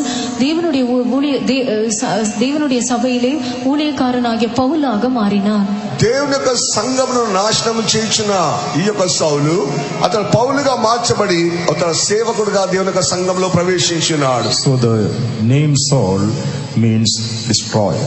ஆகையால் சவுல் என்கிறதான அந்த பெயரின் அர்த்தம் அழிக்கிறவன். సౌలు అనే మాటకు నాశన పురుషుడు. Once upon a time we all were in the path of destruction. ஒரு காலத்திலே நாம் எல்லாரும் அழிவின் பாதையிலே தான் சென்று கொண்டிருந்தோம். ఒక కాలంలో మనమందరం కూడా ఈ యొక్క నాశన మార్గంలో మనం నడిచించున్నాము. The terrible destroyer Satan was destroying our life. பயங்கரமான அழிக்கிறவனாகிய அந்த சாத்தான் நம்முடைய ஜீவியத்தை அழித்துக் கொண்டிருந்தான். భయంకరమైన సాతానుడు మన జీవితమనే పూర్తిగా నశింపజేయాలని చూచున్నాడు. Through our sinful life we were destroying others as well. நம்முடைய பாவமுள்ள ஜீவியத்தினால் மற்றவர்களையும் கூட நாம் அழித்துக் கொண்டிருந்தோம். మన యొక్క పాప జీవితం ద్వారా వేరొకరు నశింపజేయించినప్పుడు We all were souls in the sight of God once upon a time. ஒரு காலத்திலே நாம் எல்லாரும் தேவனுடைய பார்வையிலே சவுலாக காணப்பட்டோம். ఒకానొక కాలంలో దేవుని యొక్క దృష్టిలో మనమందరము సౌలు వంటి వారుగా ఉంటిమి. Today we can thank God because the Lord met us and changed our life. ஆனால் இன்றோ தேவன் நம்மை சந்தித்து நம்முடைய ஜீவியத்தை மாற்றினபடியால் நாம் அவரை நன்றியோடு துதிக்க முடியும். అయితే దేవుడు మనల్ని సంధించి మన జీవితాన్ని మార్చినందువల్ల మనం దేవుని కృతజ్ఞతా స్తోత్రం చెల్లిస్తున్నాము. God's plan concerning our life is that we should be turned into another man, the Lord Jesus Christ. நம்முடைய ஜீவியத்தை குறித்ததான தேவனுடைய திட்டம் வேறு மனுஷனாகிய கர்த்தராகிய இயேசு கிறிஸ்துவாக நாம் மாற வேண்டும் என்பதே. వేరే యొక్క మనుషులను పిలువబడుచున్న యేసుక్రీస్తును పోలి మార్చబడుటకే దేవుడు ఉద్దేశం కలిగి ఉంటున్నాడు. So through various problems and difficulties the Lord did bring us into his presence. ஆகையால் பலவிதமான பிரச்சனைகள் கஷ்டங்களின் மூலமாக கர்த்தர் நம்மை தம்முடைய சமூகத்திற்கு கொண்டு வந்தார். అనేక సమస్యలు కష్టములు భారముల చేత దేవుని యొక్క సన్నిధికి దేవుడు మనం తీసుకుని వచ్చినాడు. He anointed us in order to fulfill his purpose in our life. நம்முடைய ஜீவியத்திலே தம்முடைய நோக்கத்தை நிறைவேற்றும்படியாக அவர் நம்மை அபிஷேகம் பண்ணினார். దేవుని యొక్క ఉద్దేశం అనేది మన యొక్క జీవితంలో నెరవేర్చినట్లుగా దేవుడు మనల్ని అభిషేకించున్నాడు. Some people they are satisfied just because they have been anointed by the Lord and filled with the Holy Spirit. சில ஜனங்கள் கர்த்தரால் அபிஷேகம் பண்ணப்பட்டு பரிசுத்த ஆவியினால் நிரப்பப்பட்டிருக்கிறதின் மூலமாக மாத்திரம் அப்படியே திருப்தி அடைந்து விடுகிறார்கள். కొంతమంది అయితే వారి యొక్క జీవితంలో అభిషేకం దేవుని వల్ల పొందినామని తృప్తి కలిగి జీవిస్తున్నారు. The prophecy of God says in the last days God is baptizing people with his spirit in all flesh. ஆனால் கடைசி நாட்களிலே தேவன் மாம்சமான யாவரையும் தம்முடைய ஆவியினால் அபிஷேகிக்கிறார் என்று கர்த்தருடைய தீர்க்க தரிசனம் கூறுகிறது. అంత్య దినములో సర్వ శరీరం మీద నా ఆత్మను కుమ్మరించదనే వాక్యము నెరవేరుస్తున్నాడు. In the last days I will pour out my spirit upon all flesh, says the word of God. கடைசி நாட்களிலே மாம்சமாகிய யாவர் மேலும் நான் என் ஆவியை ஊற்றுவேன் என்று கர்த்தருடைய வசனம் கூறுகிறது. అంత్య దినములో సర్వ శరీరం మీద నా ఆత్మను కుమ్మరించదనని దేవుని యొక్క వాక్యం సెలవిస్తున్నది. The book of Zechariah chapter 10 and verse 1 when we read, சகரியா 2ஆம் அதிகாரம் 1ஆம் வசனத்தில் நாம் வாசிக்கும்போது జకరియా 10వ అధ్యాయం మొదటి వాక్యం మనం చదివినప్పుడు, ask ye of the rain, Lord, in the rain in the time of latter rain. பின்மாறி காலத்து மழையிலே நீங்கள் மழையை வேண்டிக் கொள்ளுங்கள். కడవరి కాలములో ప్రభువా ఆ యొక్క వర్షమును కడవరి వర్షం కుమ్మరించమని వారు వేడుకుంటున్నారు. So the Lord shall make bright clouds and give them showers of rain to everyone grass in the field. அப்பொழுது கர்த்தர் மின்னல்களை உண்டாக்கி வயல்வெளியில் அவரவருக்கு உண்டாயிருக்கக்கூடியதான அவர்களுடைய மழையை அவர்களுக்கு கட்டளையிடுவார். దేవుడు మేఘములను కలగజేయించుచున్నాడు. వారి యొక్క పైరు ఎదుగునట్టుగా వర్షమును మొదటి వర్షం కుమ్మరిస్తున్నాడు. All over the world God is fulfilling his promise by sending the baptism of the Holy Spirit and anointing the people of God. தம்முடைய பரிசுத்தாவின் அபிஷேகத்தை அனுப்பி தேவ ஜனங்களை அபிஷேகிப்பதன் மூலமாக உலகம் எங்கும் உள்ள எல்லாரும் జీవితంలో దేవుని இந்த వాగ్దానத்தை நிறைவேற்றி கொண்டு வருகிறார். దేవుని యొక్క పరిశుద్ధాత్మ అభిషేకమును కుమ్మరించి దేవుని యొక్క ఉద్దేశం అనేది ప్రతి మానవుడు నెరవేర్చినట్లుగా దేవుడు క్రియ చేస్తూనే వస్తున్నాడు. There are people those who stop their spiritual life by receiving the baptism of the Holy Spirit. பரிசுத்தாவின் அபிஷேகத்தை பெற்றுக்கொண்டதோடு கூட தங்களுடைய ஆவிக்குரிய ஜீவியத்தை நிறுத்தி விடுகிறதான ஜனங்கள் உண்டு. అనేకులు పరిశుద్ధాత్మ అభిషేకం పొంది ఉన్నారు, అయినప్పటికీ వారి ఆత్మీయ జీవితంను ముందు కొనసాగించకుండా ఆగిపోయిన వారు ఉంటున్నారు. If we are turned into another man, நாம் வேறு மனுஷனாக மாற்றப்படுவோம் என்றால், మనం వేరొక మనిషినిగా మార్చబడవాలంటే we will be able to enjoy all the blessings of God right through eternity. நாம் தேவனுடைய எல்லா ஆசீர்வாதங்களையும் கடைசி வரை நித்தியம் முழுவதுமாக அனுபவிக்க முடியும். అన్ని విధములైన ఆశీర్వాదములన్నిటివి మనం అనుభవించు నిత్యముల వరకు మనం పొందుచుంటున్నాం. That is the purpose of God concerning our life upon this earth. இதுவே இந்த பூமியில் இருக்கிறதான நம்முடைய ஜீவியத்தை குறித்ததான தேவனுடைய நோக்கமாகும். ఇదే భూమి మీద దేవుడు మన మీద పెట్టుకున్న ఉద్దేశమై ఉంటున్నది. In order to be turned into another man, the Lord Jesus Christ, வேறு மனுஷனாகிய கர்த்தராகிய இயேசு கிறிஸ்துவாக நாம் மாற்றப்படும்படியாக, వేరొక మనుషునిగా పిలువబడుచున్న ప్రభుని యేసుక్రీస్తు వలె మనం మార్చబడవలెను. the baptism of the Holy Spirit only is not sufficient. பரிசுத்தாவின் அபிஷேகம் மாத்திரமே அதற்கு போதாது. పరిశుద్ధాత్మ అభిషేకం పొందితే మాత్రమే చాలదు. As Saul had to go through various experiences in his life, Saul எவ்விதமாக தன்னுடைய ஜீவியத்திலே பலவிதமான அனுபவங்களின் வழியாய் கடந்து செல்ல வேண்டியதாய் இருந்ததோ, సౌలు తన యొక్క జీవితంలో అనేక అనుభవములో వెళ్ళవలసి ఉండెను. in our spiritual life also we have to go through various experiences which God has ordained for us. நம்முடைய ஆவிக்குரிய ஜீவியத்திலும் கூட தேவன் நமக்கென்று நியமித்து வைத்திருக்கிறதான பலவிதமான அனுபவங்களின் வழியாக நாமும் கடந்து செல்ல வேண்டும். మన ఆత్మీయ జీవితంలో కూడా మన ముందు పెట్టబడిన ఆ యొక్క ప్రయాణములో మనము అనేక అనుభవముల గుండా వెళ్ళవలసి ఉంటున్నది. In the book of Romans chapter 15, when we read, ரோமருக்கு எழுதின நிருபம் 15ஆம் அதிகாரத்தில் நாம் வாசிக்கும் போது, రోమిల్ రాష్ట్ర పత్రిక 15వ అధ్యాయం మనం చూసినప్పుడు in verse 16 it is written that I should be the minister of Jesus Christ to the Gentiles, ministering the gospel of God, that the offering up of the Gentiles might be acceptable, being sanctified by the Holy Ghost. தமிழில் 15ஆம் வசனத்தில் நாம் வாசிக்கிறோம், புறஜாதியாராகிய பலி பரிசுத்த ஆவியினாலே பரிசுத்தமாக்கப்பட்டு தேவனுக்கு பிரியமான பலியாகும்படிக்கு நான் தேவனுடைய சுவிசேஷ ஊழியத்தை நடத்தும் ஆசாரியனாய் இருந்து புறஜாதிகளுக்கு இயேசு கிறிஸ்துவனுடைய ஊழியக்காரன் ஆகும் பொருட்டு. 15వ వచనం మనం చూసినట్లయితే అన్య జాతులకు నేను ఒక సేవకునిగా మార్చబడటగాను ఈ అన్య జాతుల నుండి ఒక వేరుపరచబడిన ఒక వానిగా కనబడుచున్నాడు. If the Gentiles have to be acceptable at the coming of the Lord as an offering, கர்த்தருடைய வருகையின் போது புறஜாதியார் ஒரு பலியாக தேவனுக்கு முன்பாக அங்கீகரிக்கப்பட்டவர்களாய் இருக்க வேண்டும் என்றால், ప్రభు యొక్క రాకడకు అన్య జాతులుగా ఒక బలిగా అర్పింపబడవలసిన వారుగా ఉంటున్నారు. we have to be sanctified by the Holy Spirit. நாம் பரிசுத்த ஆவியினாலே பரிசுத்தமாக்கப்பட வேண்டும். పరిశుద్ధాత్మ చేత పరిశుద్ధపరచబడవలెను. Also, the ministering of the apostles is essential. அப்போஸ்தலருடைய ஊழியமும் கூட இதற்கு தேவைப்படுகிறது. అపోస్తలుల యొక్క సేవ అనేది ఎంతో అవసరమై ఉంటున్నది. Praise be to God. கர்த்தருக்கு ஸ்தோத்திரம். దేవుని నామ స్తోత్రములు. So, just because we have received the baptism of the Holy Spirit, we cannot stop our spiritual life there, but we have to go through all the ministries and ordains which God has appointed for us. ஆகையால் பரிசுத்தாவின் அபிஷேகத்தை பெற்றுக்கொண்டதினால் மாத்திரம் நாம் அங்கேயே அதோடு கூட நிறுத்தி விடாமல் தேவன் நமக்கென்று ஏற்படுத்தி நியமித்து வைத்திருக்கிறதான அந்த ஊழியங்களின் மூலமாய் நமக்கு அருளப்படுகிற எல்லா அனுபவங்களின் வழியாகவும் நாம் கடந்து செல்ல வேண்டும். పరిశుద్ధాత్మ అభిషేకం పొందడం మాత్రమే కాకుండా దాంట్లో తృప్తి పడకుండా దేవుడు మనం తీసుకుని వెళ్తున్న ప్రతి మార్గంలోనూ దేవుడు మనకు చూపిన ప్రతి సేవలో కూడా మనం అనుభవం కలిగిన వారమై ఉండవలెను. Some of the experiences which Saul had to go through after he was anointed by Samuel, சாமுவேலினால் அபிஷேகம் பண்ணப்பட்ட பின்பு சவுல் கடந்து செல்ல வேண்டியதா இருந்ததான சில அனுபவங்கள்.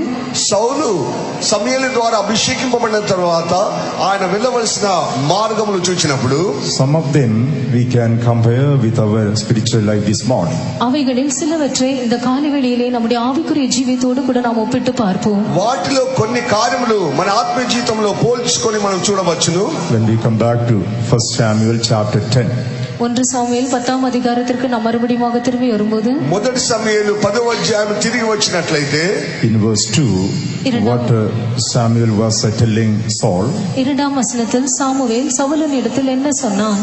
రెండో వాక్యంలో సమూయేలు సౌలుతో ఏం చెప్పినాడు? நீ இன்றைக்கு என்னை விட்டு போகிற போது பென்யமீன் எல்லையாகிய செல்சாகில் ராகேலின் கல்லறை அண்டையில் 2 மனுஷரை காண்பாய்.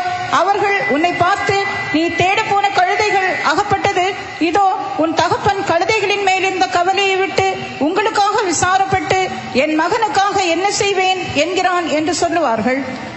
When thou art departed from me today, then thou shalt find 2 men by Rachel's sepulchre in the border of Benjamin at Zelzah, and they will say unto thee, the asses which thou wentest to seek are found, and lo, thy father hath left the care of the asses, and sorroweth for you, saying, what shall I do for my son? ఈ దినమున నీవు నా యొద్ద నుండి పోయిన తర్వాత బెన్యామీను సరిహద్దులో సెల్సహులో నుండి రాహేలు సమాధి దగ్గర 2 మనుషులు నీకు కనబడుదురు. వారు నువ్వు వెతకపోయిన గాత్రములు దొరికినవి, నీ తండ్రి తన గాత్రముల కొరకు చింతింపక నా కుమారుని కనుగొనుటకై నేనేమి చేతునని నీ కొరకు విచారపడుచున్నాడని చెప్పుదురు. praise be to God. கர்த்தருக்கு ஸ்தோத்திரம். దేవుని నామ స్తోత్రములు. After anointing Saul, சவுலை அபிஷேகம் பண்ணின பின்பு సౌలు అభిషేకింపబడిన తర్వాత Samuel was telling him, Samuel இவ்விதமாக சொன்னான். సమూయేలు ఈ విధముగా చెప్పుచున్నాడు, when thou art departed from me today, நீ இன்றைக்கு என்னை விட்டு போகிற போது ఈ దినము నన్ను విడిచి నువ్వు వెళ్ళిన తర్వాత then thou shalt find 2 men by Rachel's sepulchre. நீ 2 மனுஷரை ராகேலின் கல்லறை அண்டையிலே காண்பாய். రాహేలు సమాధి వద్ద 2 వ్యక్తులను నువ్వు చూడగలుగుతున్నావు. When you go from this place, you will see a sepulchre and 2 men will be standing there. நீ இங்கிருந்து போகிற போது ஒரு கல்லறையை காண்பாய், 2 மனுஷர்கள் அங்கே நின்று கொண்டிருப்பார்கள். నువ్వు ఇక్కడి నుంచి వెళ్ళిన తర్వాత సమాధిని చూచెదవు, అక్కడ 2 వ్యక్తులు నిలబడినట్లుగా చూచెదవు. This is an essential truth which every child of God has to obey in order to be turned into another man. வேறு மனுஷனாக மாற்றப்படும்படியாக ஒவ்வொரு தேவனுடைய பிள்ளையும் கீழ்ப்படிய வேண்டியதான அத்தியாவசியமான சத்தியம் இதுவாகும். వేరొక మనుషులుగా మార్చబడటగాను దేవుని యొక్క పిల్లలకు ఈ యొక్క అనుభవం అవసరమై ఉంటున్నది. You will go through an experience of sepulchre. நாம் கல்லறை என்கிறதான ஒரு அனுபவத்தின் வழியாக கடந்து செல்லுவோம். సమాధి అనే యొక్క అనుభవం నుండి మనం వెళ్ళవలెను. Sepulchre speaks about the death and burial. கல்லறை என்பது மரணத்தையும் அடக்கத்தையும் குறிக்கிறது. సమాధి అని చెప్పినప్పుడు మరణమును పాతి పెట్టబడే అనుభవం చూపిస్తున్నది. This speaks about the truth of water baptism that every child of God has to obey. இது ஒவ்வொரு தேவனுடைய பிள்ளையும் கீழ்ப்படிய வேண்டியதான தண்ணீர் ஞானஸ்நான சத்தியத்தை குறிக்கிறது. దేవుని బిడ్డలందరూ కూడా లోబడవలసిన ఒక నీటి బాప్తిసం అనే సత్యమును బోధిస్తున్నది. Today there are so many who are satisfied just because they have been filled with the Holy Spirit and received the anointing of God. இன்று அநேகர் தாங்கள் பரிசுத்தாவின் அபிஷேகத்தை பெற்றுக்கொண்டு தேவனுடைய அபிஷேகத்தினால் நிரப்பப்பட்டிருப்பதின் மூலமாக மாத்திரம் திருப்தி அடைந்திருக்கிறார்கள். ఈ దినములో అనేకులు పరిశుద్ధాత్మను పొంది దేవుని యొక్క పరిశుద్ధాత్మ శక్తి వల్ల తృప్తి పొందిన వారుగా ఉంటున్నారు. They think that they don't need to obey the truth of water baptism, they can easily go to heaven. அவர்கள் தண்ணீர் ஞானஸ்நான சத்தியத்திற்கு கீழ்ப்படிய வேண்டிய அவசியம் இல்லை, மிகவும் எளிதாக பரலோகம் சென்று விடலாம் என்று அவர்கள் நினைக்கிறார்கள். నీటి బాప్తిసంకు లోబడవలసిన అవసరం లేదు, ఈ అభిషేకం ద్వారా మనం చిన్నగా పరలోకం వెళ్ళవచ్చునని తలంస్తున్నారు. No, beloved ones, it is essential that we need to go through the experience of sepulchre. இல்லை அருமையானவர்களே, இந்த கல்லறையின் அனுபவத்தின் வழியாக நாம் கடந்து செல்வது நமக்கு மிக அவசியமாகும். ప్రియమైన వారలారా, ఈ యొక్క సమాధి అనే ఒక అనుభవం నుంచి వెళ్ళుట మనకు అవసరమైంది. Infant baptism doesn't give us an experience of sepulchre. குழந்தை ஞானஸ்நானம் நமக்கு கல்லறையின் அனுபவத்தை தராது. పిల్లల బాప్తిసం అనేది అది సత్యమునకు కాదు. We need to be crucified dead and buried. நாம் சிலுவையில் அறையப்பட்டு மரித்து அடக்கம் பண்ணப்பட வேண்டும். మనం సిలువలో చనిపోయి మనం పాతి పెట్టబడే అనుభవంలో ఉండవలెను. This is what happens when we obey the true water baptism according to the word of God. கர்த்தருடைய வசனத்தின்படியே மெய்யான தண்ணீர் ஞானஸ்நான சத்தியத்திற்கு நாம் கீழ்ப்படியும் போது இதுவே நம்முடைய ஜீவியத்தில் சம்பவிக்கிறது. దేవుని యొక్క వాక్యమునకు సత్యమునకు లోబడి నీటి బాప్తిసం పొందినప్పుడు ఈ అనుభవంలోనికి వస్తున్నాం. Two men will be standing at the sepulchre. அந்த கல்லறையின் அண்டையிலே இரண்டு மனுஷர்கள் நின்று கொண்டிருப்பார்கள். ఇద్దరు మనుషులు సమాధి వద్ద నిలబడినట్లుగా నువ్వు చూచెదవు. What do these two men show? இந்த இரண்டு மனுஷர் எதை குறிக்கிறார்கள்? ఈ ఇద్దరు వ్యక్తులను దేని చూపిస్తున్నది? The Gospel of St. Matthew chapter 18 and verse 16 when we read. மத்தேயு சுவிசேஷம் 18ஆம் அதிகாரம் 16ஆம் வசனத்தில் நாம் வாசிக்கும்போது మత్తయి సువార్త 18వ అధ్యాయము 16వ వాక్యం మనం చూసినప్పుడు அவன் செவிகொடாமற் போனால் 2-3 சாட்சிகளுடைய வாக்கினாலே சங்கதிகள் எல்லாம் நிலைவரப்படும்படி இரண்டொருவரை உன்னுடனே கூட்டிக் கொண்டு போ. But if he will not hear thee, then take with thee 1 or 2 more, that in the mouth of 2 or 3 witnesses every word may be established. In the mouth of 2 or 3 witnesses every word may be established. 2-3 சாட்சிகளுடைய வாக்கினாலே ஒவ்வொரு வார்த்தையும் நிலைவரப்படுத்தப்படும்படியாக ఇద్దరు ముగ్గురు సాక్షుల ద్వారా ప్రతి వాక్యం కూడా స్థిరపరచబడుచున్నది. 2 men standing at the sepulchre shows that it is essential for everyone to obey the truth of water baptism to go to the kingdom of God.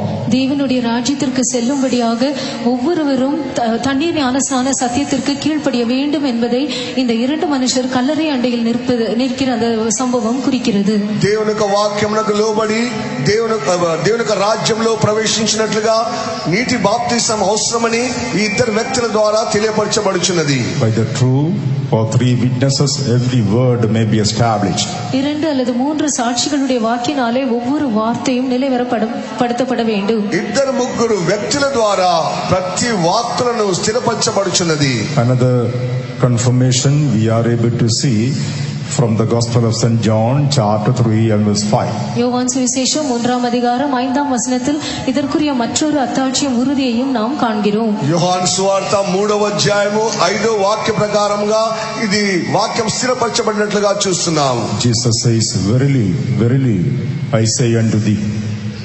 இயேசு மெய்யாகவே மெய்யாகவே நான் உனக்கு சொல்லுகிறேன் என்று கூறினார். నేను నిశ్చయంగా మీతో చెప్పుచున్నాను. Except a man be born of water and of the Spirit, he cannot enter the kingdom of God. ஒருவன் ஜலத்தினாலும் ஆவியினாலும் பிறவாவிட்டால் அவன் தேவனுடைய ராஜ்யத்தில் பிரவேசிக்க மாட்டான். ఒకడు నీటి మూలంగాను ఆత్మ మూలంగాను జన్మించినట్లయితే వాడు పరలోక రాజ్యంలో ప్రవేశింపనేరడు. Jesus is placing 2 witnesses for this truth. இந்த சத்தியத்திற்கு இயேசு 2 சாட்சிகளை வைத்து இதை கூறுகிறார். ఈ సత్యం నిమిత్తమై ఇద్దరు సాక్షులను యేసు ప్రభు చెప్తున్నాడు. That is why he says, "Verily, verily, I say unto thee." ஆகையால் தான் அவர் மெய்யாகவே மெய்யாகவே நான் உனக்கு சொல்லுகிறேன் என்கிறார். నిశ్చయంగా మీతో చెప్పుచున్నానని చెప్తున్నాడు ప్రభు. He is placing God the Father and the Holy Ghost as 2 witnesses for the truth that he was revealing there. அவ்விடத்திலே அவர் வெளிப்படுத்தினதான அந்த சத்தியத்திற்கு பிதாவாகிய தேவனையும் பரிசுத்தாவியானவரையும் 2 சாட்சிகளாக இயேசு வைக்கிறார். యేసు ప్రభు బయలుపరుస్తున్న ఈ సత్యమునకు తండ్రి అయిన దేవుడు పరిశుద్ధాత్మ దేవుడు సాక్షులుగా ఉండి దాన్ని స్థిరపరుస్తున్నారు. The Bible says the baptism is the counsel of God. தண்ணீர் ஞானஸ்நானம் என்பது தேவனுடைய ஆலோசனையாய் இருக்கிறது என்று வேத வசனம் கூறுகிறது. బాప్తిసం అనేది అది దేవుని యొక్క ఉద్దేశం సంకల్పమై ఉన్నదని వాక్యంలో చెప్పబడి ఉన్నది. Baptism is the decision of God. ஞானஸ்நானம் என்பது தேவனுடைய தீர்மானமாய் இருக்கிறது. బాప్తిసం అనేది దేవుని యొక్క తీర్మానమై ఉన్నది. Triune God got together and decided man has to obey this truth in order to come to God's kingdom. தேவனுடைய ராஜ்யத்துக்கு வரும்படியாக மனுஷன் இந்த சத்தியத்திற்கு கீழ்ப்படியத்தான் வேண்டும் என்று திரியேக தேவன் ஒன்றாக கூடி ஆலோசித்து தீர்மானித்தார்கள். ప్రతి మానవుడు కూడా ఈ సత్యమునకు లోబడి నిజమైన బాప్తిసం పొందవలని త్రిత్వ దేవుడు నిర్ణయం చేసి ఉంచున్నాడు. In various places wherever the important truths are revealed, we are able to see the word verily has been used twice.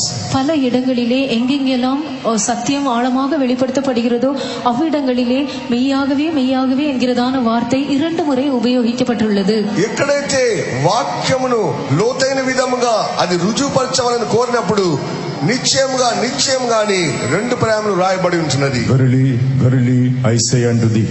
மெய்யாகவே மெய்யாகவே நான் உனக்கு சொல்லுகிறேன். నిశ్చయముగా నిశ్చయముగా నేను మీతో చెప్పుచున్నాను. Except a corn of wheat fall into the ground and die, it abideth alone. ஒரு கோதுமை மணி நிலத்தில் விழுந்து சாகாவிட்டால் அது தனித்திருக்கும். గోధుమ గింజ భూమిలో పడి అది చనిపోనట్లయితే అది ఫలించదని అక్కడ కూడా నిశ్చయంగా నిశ్చయంగా చెప్పుచున్నాడు. There Jesus was revealing the deeper truth of the consecrated apostolic ministry.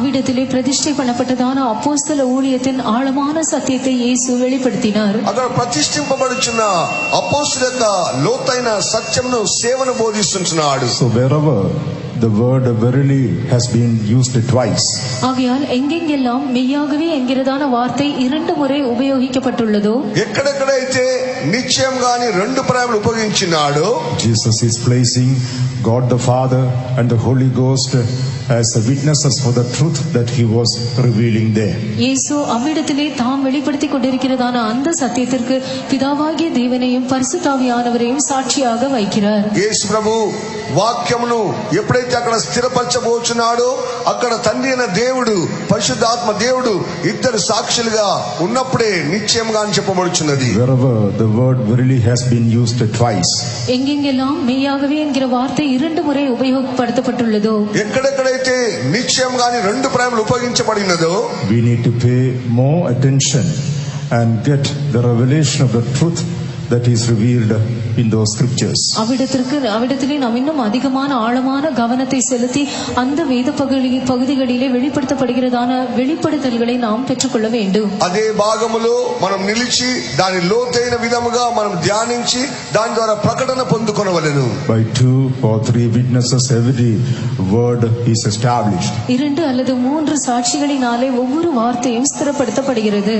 ఇద్దరు లేకుండే 3 వ్యక్తుల ద్వారా ఆ యొక్క సత్యం అనేది స్థాపించబడుచున్నది. So the experience of sepulchre is essential for every child of God to go to the kingdom of God. ஆகையால் கல்லறையின் அனுபவம் என்பது ஒவ்வொரு தேவனுடைய பிள்ளையும் பரலோக ராஜ்யத்திற்கு செல்லும்படியாக అత్యవసరமான అనుభవமாய் இருக்கிறது. ఈ సమాధి అనే యొక్క అనుభవమును ప్రతి ఒక్క మానవ యొక్క జీవితంలో అనుభవించి దేవుని యొక్క రాజ్యంలో ప్రవేశించవలసి ఉంటున్నది. That is why in the Acts of the Apostles chapter 10 when we read, ஆகையால் தான் அப்போஸ்தலர் 10ஆம் அதிகாரத்தில் நாம் வாசிக்கும்போது అపోస్తల కార్యం 10వ అధ్యాయం మనం చదివినప్పుడు after the people of God were baptized with the Holy Ghost, தேவனுடைய ஜனங்கள் பரிசுத்தாவியினால் அபிஷேகம் பண்ணப்பட்ட பின்பு దేవుని యొక్క జనులు పరిశుద్ధాత్మ అభిషేకం చేత అభిషేకింపబడినప్పుడు Acts chapter 10 and verses 47 and 48, அப்போஸ்தலர் 10ஆம் அதிகாரம் 47 48ஆம் வசனங்கள். అపోస్తల కార్యం 10వ అధ్యాయం 47 48 వాక్యములు. அப்பொழுது பேதுரு நம்மை போல பரிசுத்தாவியை பெற்ற இவர்களும் ஞானஸ்நானம் பெறாதபடிக்கு எவனாயிலும் தண்ணீரை விலக்கலாமா என்று சொல்லி கர்த்தருடைய நாமத்தினாலே அவர்களுக்கு ஞானஸ்நானம் கொடுக்கும்படி கட்டளையிட்டான். அப்பொழுது சில நாள் அங்கே தங்கும்படி அவரை வேண்டிக் கொண்டார்கள். Can any man forbid water that they should not be baptized which have received the Holy Ghost as well as we? And he commanded them to be baptized in the name of the Lord. Then prayed they him to tarry certain days. praise be to God. கர்த்தருக்கு ஸ்தோத்திரம். దేవునామ స్తోత్రములు. Here we are able to see during the time of the apostles, people, those who were baptized with the Holy Ghost were given water baptism. அப்போஸ்தலருடைய காலங்களிலும் கூட பரிசுத்தாவியினால் அபிஷேகம் பண்ணப்பட்டதான ஜனங்களுக்கு தண்ணீர் ஞானஸ்நானம் கொடுக்கப்பட்டது என்பதை நாம் இங்கே காண்கிறோம். పరిశుద్ధాత్మ అభిషేకం పొందిన తర్వాత వారు నీటి బాప్తిసం పొందవలనే సత్యముని ఇక్కడ అనుభవించుంటున్నారు. In order to be turned into another man, வேறு மனுஷனாக மாற்றப்படும்படியாக వేరొక మనుషునిగా మార్చబడు నిమిత్తము it is essential for every child of God, whether spirit baptized or not, has to obey the truth of water baptism. ஒவ்வொரு தேவனுடைய பிள்ளையும் அவன் அபிஷேகம் பெற்றிருக்கிறானோ இல்லையோ அவன் தண்ணீர் ஞானஸ்நான சத்தியத்திற்கு கீழ்ப்படிவது அத்தியாவசியமாகும். ఎంతమంది అయితే దేవుని యొక్క పరిశుద్ధాత్మ అభిషేకం పొంది ఉన్నారో నీటి బాప్తిసం అనే సత్యమునకు లోబడవలసి ఉంటున్నది. Verily, verily, I say unto thee, except a man be born of water and of the Spirit, he cannot enter the kingdom of God. ஒருவன் ஜலத்தினாலும் ஆவியினாலும் மறுபடியும் பிறவாவிட்டால் அவன் தேவனுடைய ராஜ்யத்தில் பிரவேசிக்க மாட்டான் என்று மெய்யாகவே மெய்யாகவே நான் உனக்கு சொல்லுகிறேன். ఒకడు నీటి మూలంగాను ఆత్మ మూలంగాను జన్మించినట్లయితే దేవుని యొక్క రాజ్యంలో ప్రవేశింపనేరని నిశ్చయంగా మీతో చెప్పుచున్నాను. That kingdom of God refers to the city of Jerusalem and Zion. அந்த தேவனுடைய ராஜ்யம் என்பது புதிய எருசலேம் சீயோன் நகரங்களை குறிக்கிறது. ఆ యొక్క దేవుని యొక్క రాజ్యం అనేది సియోను యెరూషలేము పట్టణమునకు సంబంధించినది ఉంటుంది. The city of Jerusalem and Zion is the habitation of the perfect man. புதிய எருசலேம் சீயோன் பட்டணங்கள் பூரணமாக்கப்பட்ட மனுஷனுடைய வாசஸ்தலமாய் இருக்கின்றன. ఆ యొక్క నూతన యెరూషలేము సియోను యెరూషలేము అనే పట్టణం అనేది సంపూర్ణపరచబడిన మనిషి యొక్క నివాస స్థానమై ఉంటున్నది. Another name to this perfect man is the victorious saints. இந்த பூர்ணமாக்கப்பட்ட மனுஷனுக்கு கொடுக்கப்பட்டதான மற்றொரு பெயர் ஜெயம் கொண்டதான பரிசுத்தவான்கள். సంపూర్ణపరచబడిన ఈ మనుషులందరూ కూడా దేవుని యొక్క దృష్టిలో పరిశుద్ధులని పిలువబడుచున్నారు. After receiving the baptism of the Holy Spirit, பரிசுத்தாவின் அபிஷேகத்தை பெற்றுக்கொண்ட பின்பு పరిశుద్ధాత్మ అభిషేకం పొందిన తరువాత in order to be prepared for the city of Jerusalem and Zion, புதிய எருசலேம் சீயோன் பட்டணங்களுக்கென்று ஆயத்தமுள்ளவர்களாக இருக்கும்படியாக ఆ యొక్క నూతన యెరూషలేము అనే సియోను యెరూషలేమునకు సిద్ధపడినట్లుగా it is needful for us to be obedient to the truth of water baptism. தண்ணீர் ஞானஸ்நான சத்தியத்திற்கு நாம் கீழ்ப்படிவது நமக்கு மிகவும் தேவையாய் இருக்கிறது. నీటి బాప్తిసం అనే సత్యమునకు లోబడవలసి ఉంటున్నది. Praise be to God. கர்த்தருக்கு ஸ்தோத்திரம். దేవునామ స్తోత్రములు. When we further study concerning the life of Saul, மேலும் சவுலனுடைய ஜீவியத்தை நாம் கருதும்போது మరొకసారి సౌలు యొక్క జీవితం పరిశీలించినప్పుడు 1 Samuel chapter 10 and verse 3. 1 Samuel 10ஆம் அதிகாரம் 3ஆம் வசனம். మొదటి సమూయేలు 10వ అధ్యాయం 3వ వాక్యం. நீ அவ்விடத்தை விட்டு அப்புறம் கடந்து போய் தாபோரில் உள்ள சமபூமியில் சேரும்போது தேவனை பணியும்படி பெத்தேலுக்கு போகிற 3 மனுஷர் அங்கே உன்னை கண்டு சந்திப்பார்கள். ஒருவன் 3 ஆட்டுக்குட்டிகளையும், இன்னொருவன் 3 அப்பங்களையும், வேறொருவன் திராட்சரசமுள்ள ஒரு துருத்தியையும் கொண்டு வந்து, Then shalt thou go on forward from thence, and thou shalt come to the plain of Tabor, and there shall meet thee 3 men going up to God to Bethel, one carrying 3 kids, and another carrying 3 loaves of bread, and another carrying a bottle of wine. Praise be to God. கர்த்தருக்கு ஸ்தோத்திரம். దేవునామ స్తోత్రములు. Here he was told that on his way he will meet 3 men. இங்கு இவ்விடத்திலே தான் போகிறதான வழியிலே 3 மனுஷர்களை சந்திப்பான் என்று சவுலுக்கு சொல்லப்பட்டது. నువ్వు ఎప్పుడైతే వెలుచున్నావో ఆ మార్గములో ఇంకా 3 వ్యక్తులను సంధించెదవు. One carrying 3 kids. அவர்களில் ஒருவன் 3 ஆட்டுக்குட்டிகளை வைத்திருப்பான். ఒక వ్యక్తి అయితే ఆ యొక్క 3 ఆ యొక్క గొర్రె పిల్లను చూస్తున్నాడు. Another మేక పిల్లలు carrying 3 loaves of bread. இன்னொருவன் 3 அப்பங்களை உடையவனாய் இருப்பான். రెండో వ్యక్తి 3 రొట్టెలను పెట్టుకొని ఉంటున్నాడు. And another one carrying a bottle of wine. வேறொருவன் திராட்சரசமுள்ள ஒரு துருத்தியை கொண்டு வருவான். మూడో వ్యక్తి ద్రాక్షరసమును పెట్టుకొని ఉంటున్నాడు. Praise be to God. கர்த்தருக்கு ஸ்தோத்திரம். దేవునామ స్తోత్రములు. If we are to be turned into another man, நாம் வேறு மனுஷனாக மாற்றப்பட வேண்டும் என்றால் మనం వేరొక మనిషినిగా మార్చబడవాలంటే here we are able to see some of the truths that we have to observe in our life. நம்முடைய ஜீவியத்திலே நாம் கைக்கொள்ள வேண்டியதான சில சத்தியங்களை இங்கே நாம் காண்கிறோம். మన జీవితంలో నేర్చుకోవాల్సిన కొన్ని సత్యములు ఇక్కడ చూడగలుగుతున్నాం. 3 men going up to God. தேவனை பணியும்படியாக 3 மனுஷர்கள் போகிறார்கள். 3 వ్యక్తులు దేవుని యొక్క సత్యం బయలుపరచువారుగా కనబడుచున్నారు. Our spiritual life is leading to up and higher life. நம்முடைய ஆவிக்குரிய ஜீவியம் இன்னும் மேலாக உன்னதமான ஒரு ஜீவியத்திற்கு நம்மை வழி நடத்துகிறது. మన ఆత్మీయ జీవితం అనేది ఎల్లప్పుడూ ఉన్నతమైన జీవితంలో వెళ్ళవలసిన అనుభవం చూపిస్తున్నది. When Jesus was upon this earth, இயேசு இந்த பூமியில் இருந்ததான நாட்களில் యేసు ప్రభు ఈ భూమి మీద జీవిస్తున్న కాలంలో wherever it is mentioned about going to Jerusalem, எவ்விடத்தில் எல்லாம் எருசலேமுக்கு போவதை குறித்து சொல்லப்பட்டுள்ளதோ, యెరూషలేముకు వెళ్ళవలని రాయబడి ఉంటున్నదో, Jesus told his disciples, let us go up to Jerusalem. இயேசு தம்முடைய சீஷர்களிடத்திலே நாம் எருசலேமுக்கு மேலாக போவோம், எருசலேமை நோக்கி மேலாக பிரயாணம் செய்வோம் என்றுதான் சொல்லுகிறார். యెరూషలేము అనే ఆ యొక్క ఉన్నత స్థలమునకు వెళ్ళవలని తన శిష్యులతో యేసు ప్రభు చెప్తున్నాడు. Literally, going to Jerusalem was going to a higher life. எழுத்தின்படியாக எருசலேமுக்கு போவது என்பது ஒரு உன்னதமான மேலான జీవితத்திற்கு செல்வதை குறிக்கிறது. అక్షరార్థముగా మనం చూసినట్లయితే యెరూషలేముకు వెళ్ళుట అనేది ఉన్నతంగా ఎదిగే అనుభవమును బోధిస్తున్నది. Jerusalem was situated in a high range.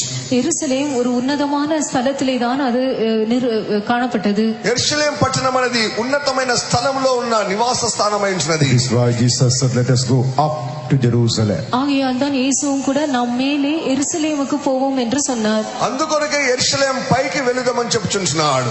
About that man who was going from Jerusalem to Jericho. எருசலேமை விட்டு எரிகோவுக்கு கடந்து சென்றதான அந்த மனுஷனை குறித்து ఒక వ్యక్తి యెరూషలేం నుంచి ఎరికోకు వెళుతున్న చూసినప్పుడు in the Bible it is written he was going down from Jerusalem to Jericho. அவன் எருசலேமை விட்டு கீழே இறங்கி அவன் எரிகோவுக்கு சென்றான் என்று வேதவசனத்தில் சொல்லப்பட்டுள்ளது. యెరూషలేములో నుండి దిగి ఎరికోకు వెళుతున్నట్లుగా రాయబడి ఉన్నది. He was going down from Jerusalem to Jericho. அவன் எருசலேமை விட்டு கீழே எரிகோவை நோக்கி சென்று கொண்டிருந்தான். యెరూషలేం నుండి దిగి వెళ్లి ఎరికోకు వెళుతున్నాడు. So going to Jerusalem is always going to a high and lofty life. ஆகையால் எருசலேமுக்கு போவது என்பது எப்பொழுதுமே உன்னதமான ஒரு மேன்மையான జీవితத்திற்கு கடந்து செல்வதை குறிக்கிறது. యెరూషలేంకు వెళ్ళుట అనగా ఉన్నతమైన జీవితమును శ్రేష్టమైన జీవితమును బోధిస్తున్నది. We who are on our way to New Jerusalem and Zion.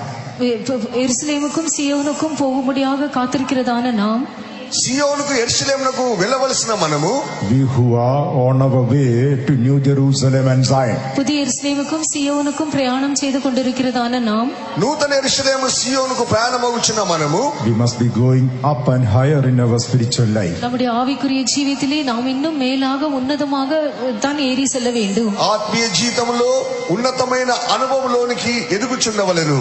Going up and higher in our holy life.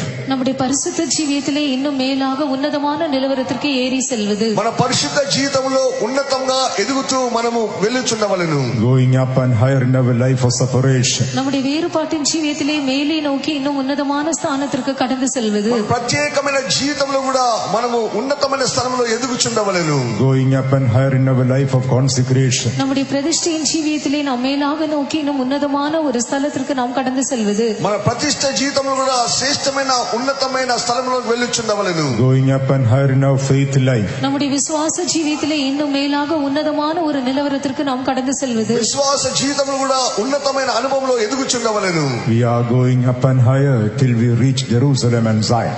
எருசலேமையும் சீயோனையும் நாம் சென்று அடையும் வரை நாம் மேலாக இன்னும் உன்னதமான நிலவரத்தை நோக்கி சென்று கொண்டிருக்கிறோம். నూతన యెరూషలేము సియోను పోయి చేరేంత వరకు కూడా మనము ఎదుగుతూనే ఉన్నతమైన స్థలంలో పోవుచున్నవలెను. For this beautiful life shall we all praise God. இவ்வளவு அழகான ஜீவியத்திற்காக நாம் எல்லாரும் கர்த்தரை ஸ்தோத்திரம் ఈ பண்ணுவோம். యొక్క అందమైన జీవితం కొరకై దేవునికి స్తోత్రం చేయడము. Hallelujah, hallelujah, hallelujah, hallelujah, hallelujah, hallelujah, hallelujah, hallelujah, hallelujah, hallelujah. We must always go up and higher in our spiritual life. நம்முடைய ஆவிக்குரிய ஜீவியத்திலே நாம் எப்பொழுதுமே மேலாக இன்னும் உன்னதமான நிலவரத்திற்கு தான் ஏறிக்கொண்டே போக வேண்டும். మన ఆత్మీయ జీవితంలో ఎల్లప్పుడూ కూడా ఉన్నత శ్రేష్టమైన జీవితంలో వెళ్ళుచున్నవలెను. Praise be to God. கர்த்தருக்கு ஸ்தோத்திரம். దేవుని నామ స్తోత్రములు. 3 men going up. 3 மனுஷர்கள் மேலாக கடந்து செல்வது. ముగ్గురు వ్యక్తులు ఉన్నతమైన స్థలంలోనికి వెళ్ళుచున్నారు. One carrying 3 kids. அவர்களில் ஒருவன் 3 ஆட்டுக்குட்டிகளை வைத்திருந்தான். ఒక వ్యక్తి 3 మేక పిల్లలను తీసుకొని వెళ్తున్నాడు. One carrying 3 kids. ஒருவன் 3 ஆட்டுக்குட்டிகளை உடையவனாய் இருந்தான். ఒక వ్యక్తి 3 మేక పిల్లలను తీసుకొని వెళ్తున్నాడు. The 3 kids speak about 3 aspects of our Lord and Savior Jesus Christ as the Lamb. இந்த 3 ஆட்டுக்குட்டிகள் என்பது நம்முடைய கர்த்தரும் ரட்சகருமாய் இருக்கிற இயேசு கிறிஸ்து ஒரு ஆட்டுக்குட்டியாக இருப்பதின் 3 அம்சங்களை குறிக்கிறது. ఈ యొక్క 3 గొర్రెపిల్లను మనం చూసినప్పుడు యేసు ప్రభు గొర్రెపిల్లగా ఉంటున్న 3 అనుభవాలను బోధిస్తున్నది. 3 kids speak about our Lord and Savior Jesus Christ, the 3 aspects of his life as Lamb. இந்த 3 ஆட்டுக்குட்டிகள் என்பது நம்முடைய கர்த்தரும் ரட்சகருமாகிய இயேசு கிறிஸ்து ஒரு ஆட்டுக்குட்டியாக இருப்பதின் 3 அம்சங்களை காண்பிக்கிறது. 3 గొర్రెపిల్లలు అనేటివి మన ప్రభుని యేసుక్రీస్తు గొర్రెపిల్లగా ఉండి మూడు అనుభవంలో వెలుచున్న కార్యములను బోధిస్తున్నది. The first aspect we are able to see in the Gospel of St. John chapter 1 and verse 29. அதில் முதல் அம்சம் யோவான் சுவிசேஷம் 1ஆம் அதிகாரம் 29ஆம் வசனத்தில் நாம் காண்கிறோம். మొదటి అంశం మనం చూసినట్లయితే యోహాను సువార్త మొదటి అధ్యాయము 29వ వాక్యంలో చూడగలుగుతున్నాం. And the second aspect we are able to see in the book of Revelation chapter 19 and verse 7. அதன் இரண்டாம் அம்சத்தை வெளிப்படுத்தின விசேஷம் 19ஆம் அதிகாரம் 7ஆம் வசனத்தில் நாம் காண்கிறோம். రెండవ అంశము ప్రకటన గ్రంథము 19వ అధ్యాయము 7వ వాక్యంలో చూస్తున్నాం. And the third aspect we are able to see in the book of Revelation chapter 14 and verse 1. மூன்றாம் அம்சத்தை வெளிப்படுத்தின விசேஷம் 14ஆம் அதிகாரம் 1ஆம் வசனத்தில் நாம் காண்கிறோம். మూడో భాగం చూసినట్లయితే ప్రకటన గ్రంథము 14వ అధ్యాయం మొదటి వచనంలో చూస్తున్నాం. These three kids speak about the three aspects of the Lord and Savior Jesus Christ as a lamb. இந்த மூன்று ஆட்டுக்குட்டிகள் என்பது நம்முடைய கர்த்தரும் ரட்சகருமாய் இருக்கிற இயேசு கிறிஸ்து ஆட்டுக்குட்டியாக இருப்பதை குறிக்கின்றன. ఈ యొక్క మూడు గొర్రెపిల్లలను మనం చూసినట్లయితే యేసు ప్రభు యొక్క గొర్రెపిల్ల యొక్క అనుభవములను బోధిస్తున్నది. In the Gospel of St. John chapter 1 and verse 29. யோவான் சுவிசேஷம் 1ஆம் அதிகாரம் 29ஆம் வசனம். యోహాను సువార్త మొదటి అధ్యాయం 29వ వాక్యం చూసినప్పుడు மறுநாளிலே யோவான் இயேசுவை தன்னிடத்தில் வர கண்டு, இதோ உலகத்தின் பாவத்தை சுமந்து தீர்க்கிற தேவ ஆட்டுக்குட்டி. The next day John sees Jesus coming unto him and said, Behold the Lamb of God, which taketh away the sin of the world. This is the first aspect of the Lord Jesus Christ as a lamb. இது கர்த்தராகிய இயேசு கிறிஸ்து ஆட்டுக்குட்டியாக இருப்பதின் முதல் அம்சமாகும். ఇక్కడ ప్రభుని యేసుక్రీస్తు గొర్రెపిల్లగా మొట్టమొదట కనబడుచున్న అనుభవం అయించున్నది. Behold the Lamb of God which taketh away the sin of the world. இதோ உலகத்தின் பாவத்தை சுமந்து தீர்க்கிற தேவ ஆட்டுக்குட்டி. ఇదిగో లోక పాపములను మోసుకొని వెళ్ళుచున్న దేవుని గొర్రెపిల్ల. The Lord Jesus Christ was coming to be baptized by John the Baptist in the river Jordan. யோர்தான் நதியிலே யோவான் ஸ்நானகனால் தண்ணீர் ஞான ஸ்நானம் பெற்றுக்கொள்ளும்படியாக கர்த்தராகிய இயேசு கிறிஸ்து அங்கே வந்தார்.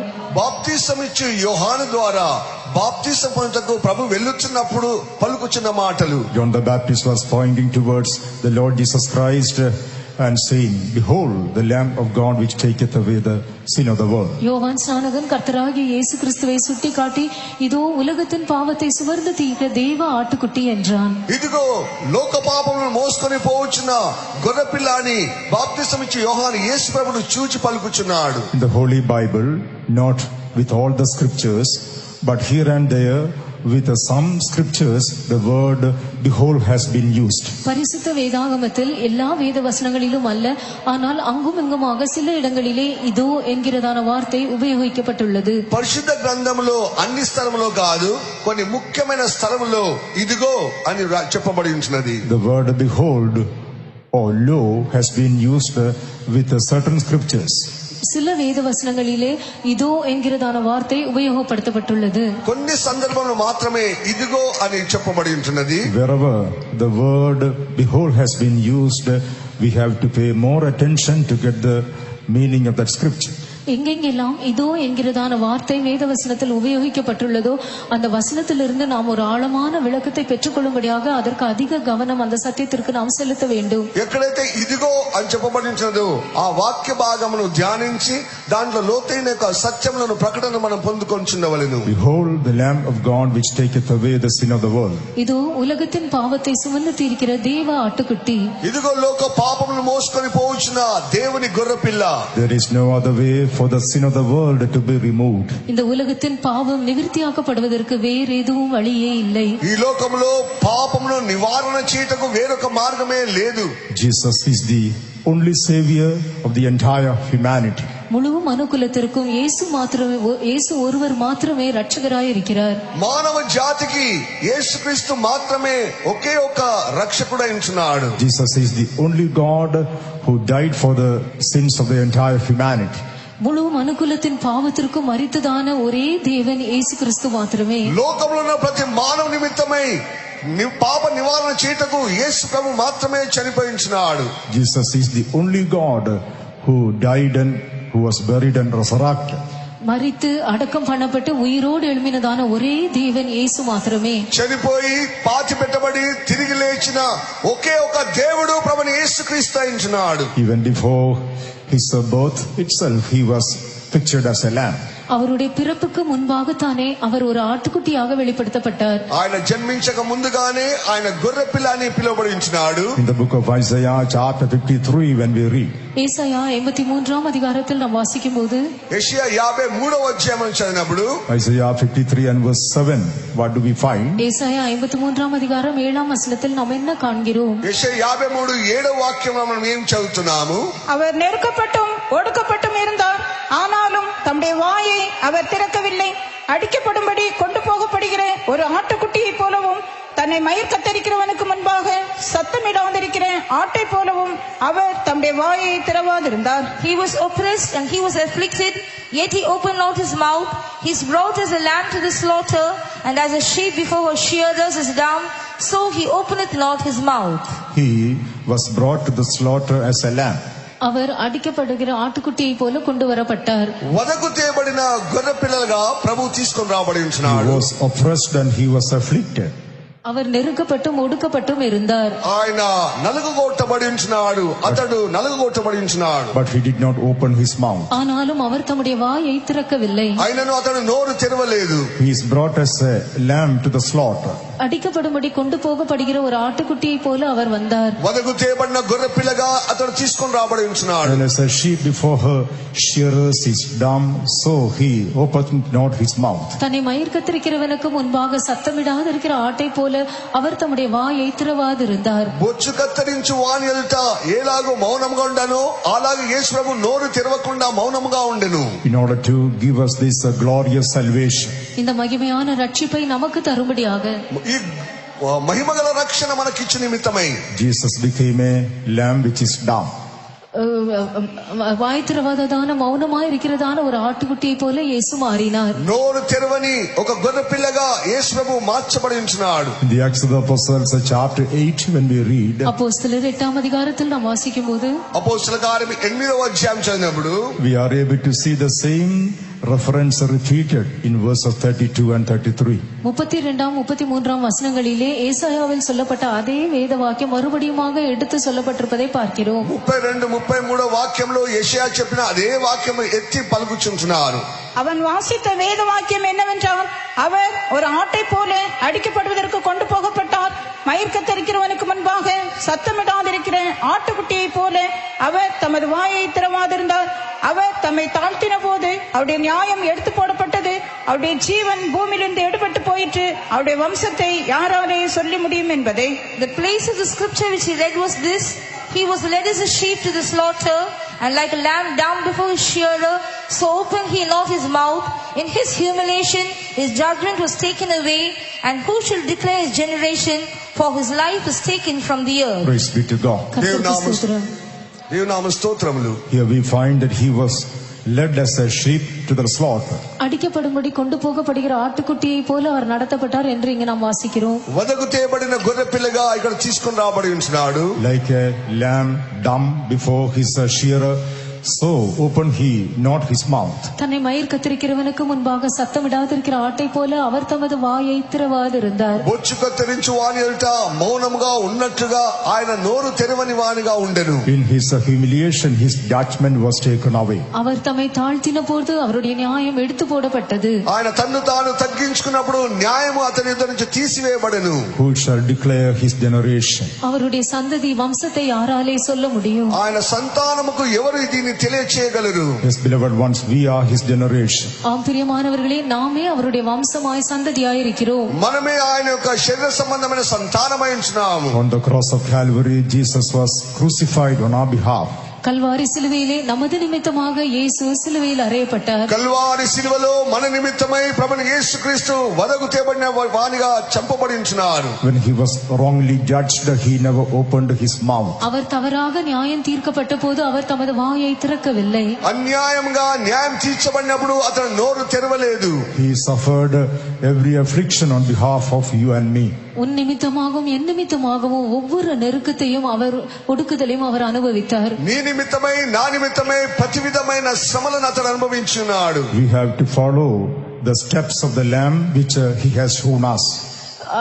அவர் நமக்கு காண்பித்திருக்கிறதான அந்த ஆட்டுக்குட்டியின் அடிச்சுவடுகளிலே நாம் பின்பற்ற வேண்டும். ఆయన మన ముందుగా పెట్టిన ఆ యొక్క అడుగు జాడను మనం వెంబడించవలసి ఉంటున్నది. In 1 Peter chapter 2 1 పేతురు 2వ అధ్యాయం మొదటి పేతురు 2వ అధ్యాయము and verse 21 when we read, 21వ వచనத்தில் நாம் వాసిக்கும்போது 21 వాక్యము చదివినప్పుడు, இதற்காக நீங்கள் அழைக்கப்பட்டும் இருக்கிறீர்கள், ஏனெனில் கிறிஸ்துவும் உங்களுக்காக பாடுபட்டு நீங்கள் தம்முடைய அடிச்சுவடுகளை தொடர்ந்து வரும்படி உங்களுக்கு மாதிரியை பின்வைத்து போனார். For even hereunto were ye called, because Christ also suffered for us, leaving us an example that ye should follow his steps. Christ also suffered for us, and he left an example that we should follow his steps. கிறிஸ்துவும் நமக்காக பாடுபட்டு நாம் அவருடைய அடிச்சுவடுகளை தொடர்ந்து செல்லும்படியாக நமக்கு மாதிரியை பின்வைத்து போனார். యేసు ప్రభు శ్రమపడి మనము ఆయన అడుగుజాడలు నడుచుకున్నట్లుగా ఆయన మాదిరిగా ఉంచెను. Let us be willing to go through sufferings and afflictions on behalf of the Lord.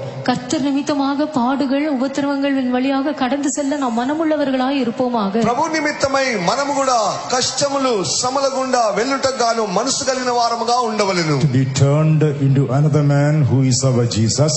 நம்முடைய இயேசுவாகிய வேறு மனுஷனாக நாம் மாற்றப்படுவதற்கு వేరొక మనుషుడైన యేసు ప్రభు వలె మార్చబడు నిమిత్తము It is essential that we need to go through the path of sufferings in our life. நம்முடைய ஜீவியத்திலே பாடுகளின் பாதைகளின் வழியாய் நாம் கடந்து செல்வது நமக்கு அவசியமாகும். శ్రమల మార్గములో వెళ్ళుట మనకు అత్యవసరమై ఉంటున్నది.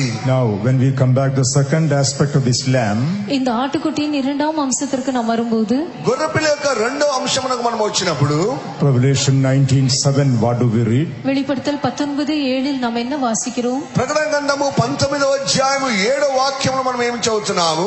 நாம் சந்தோஷப்பட்டு களி கூர்ந்து அவருக்கு துதி செலுத்த கடவோம்.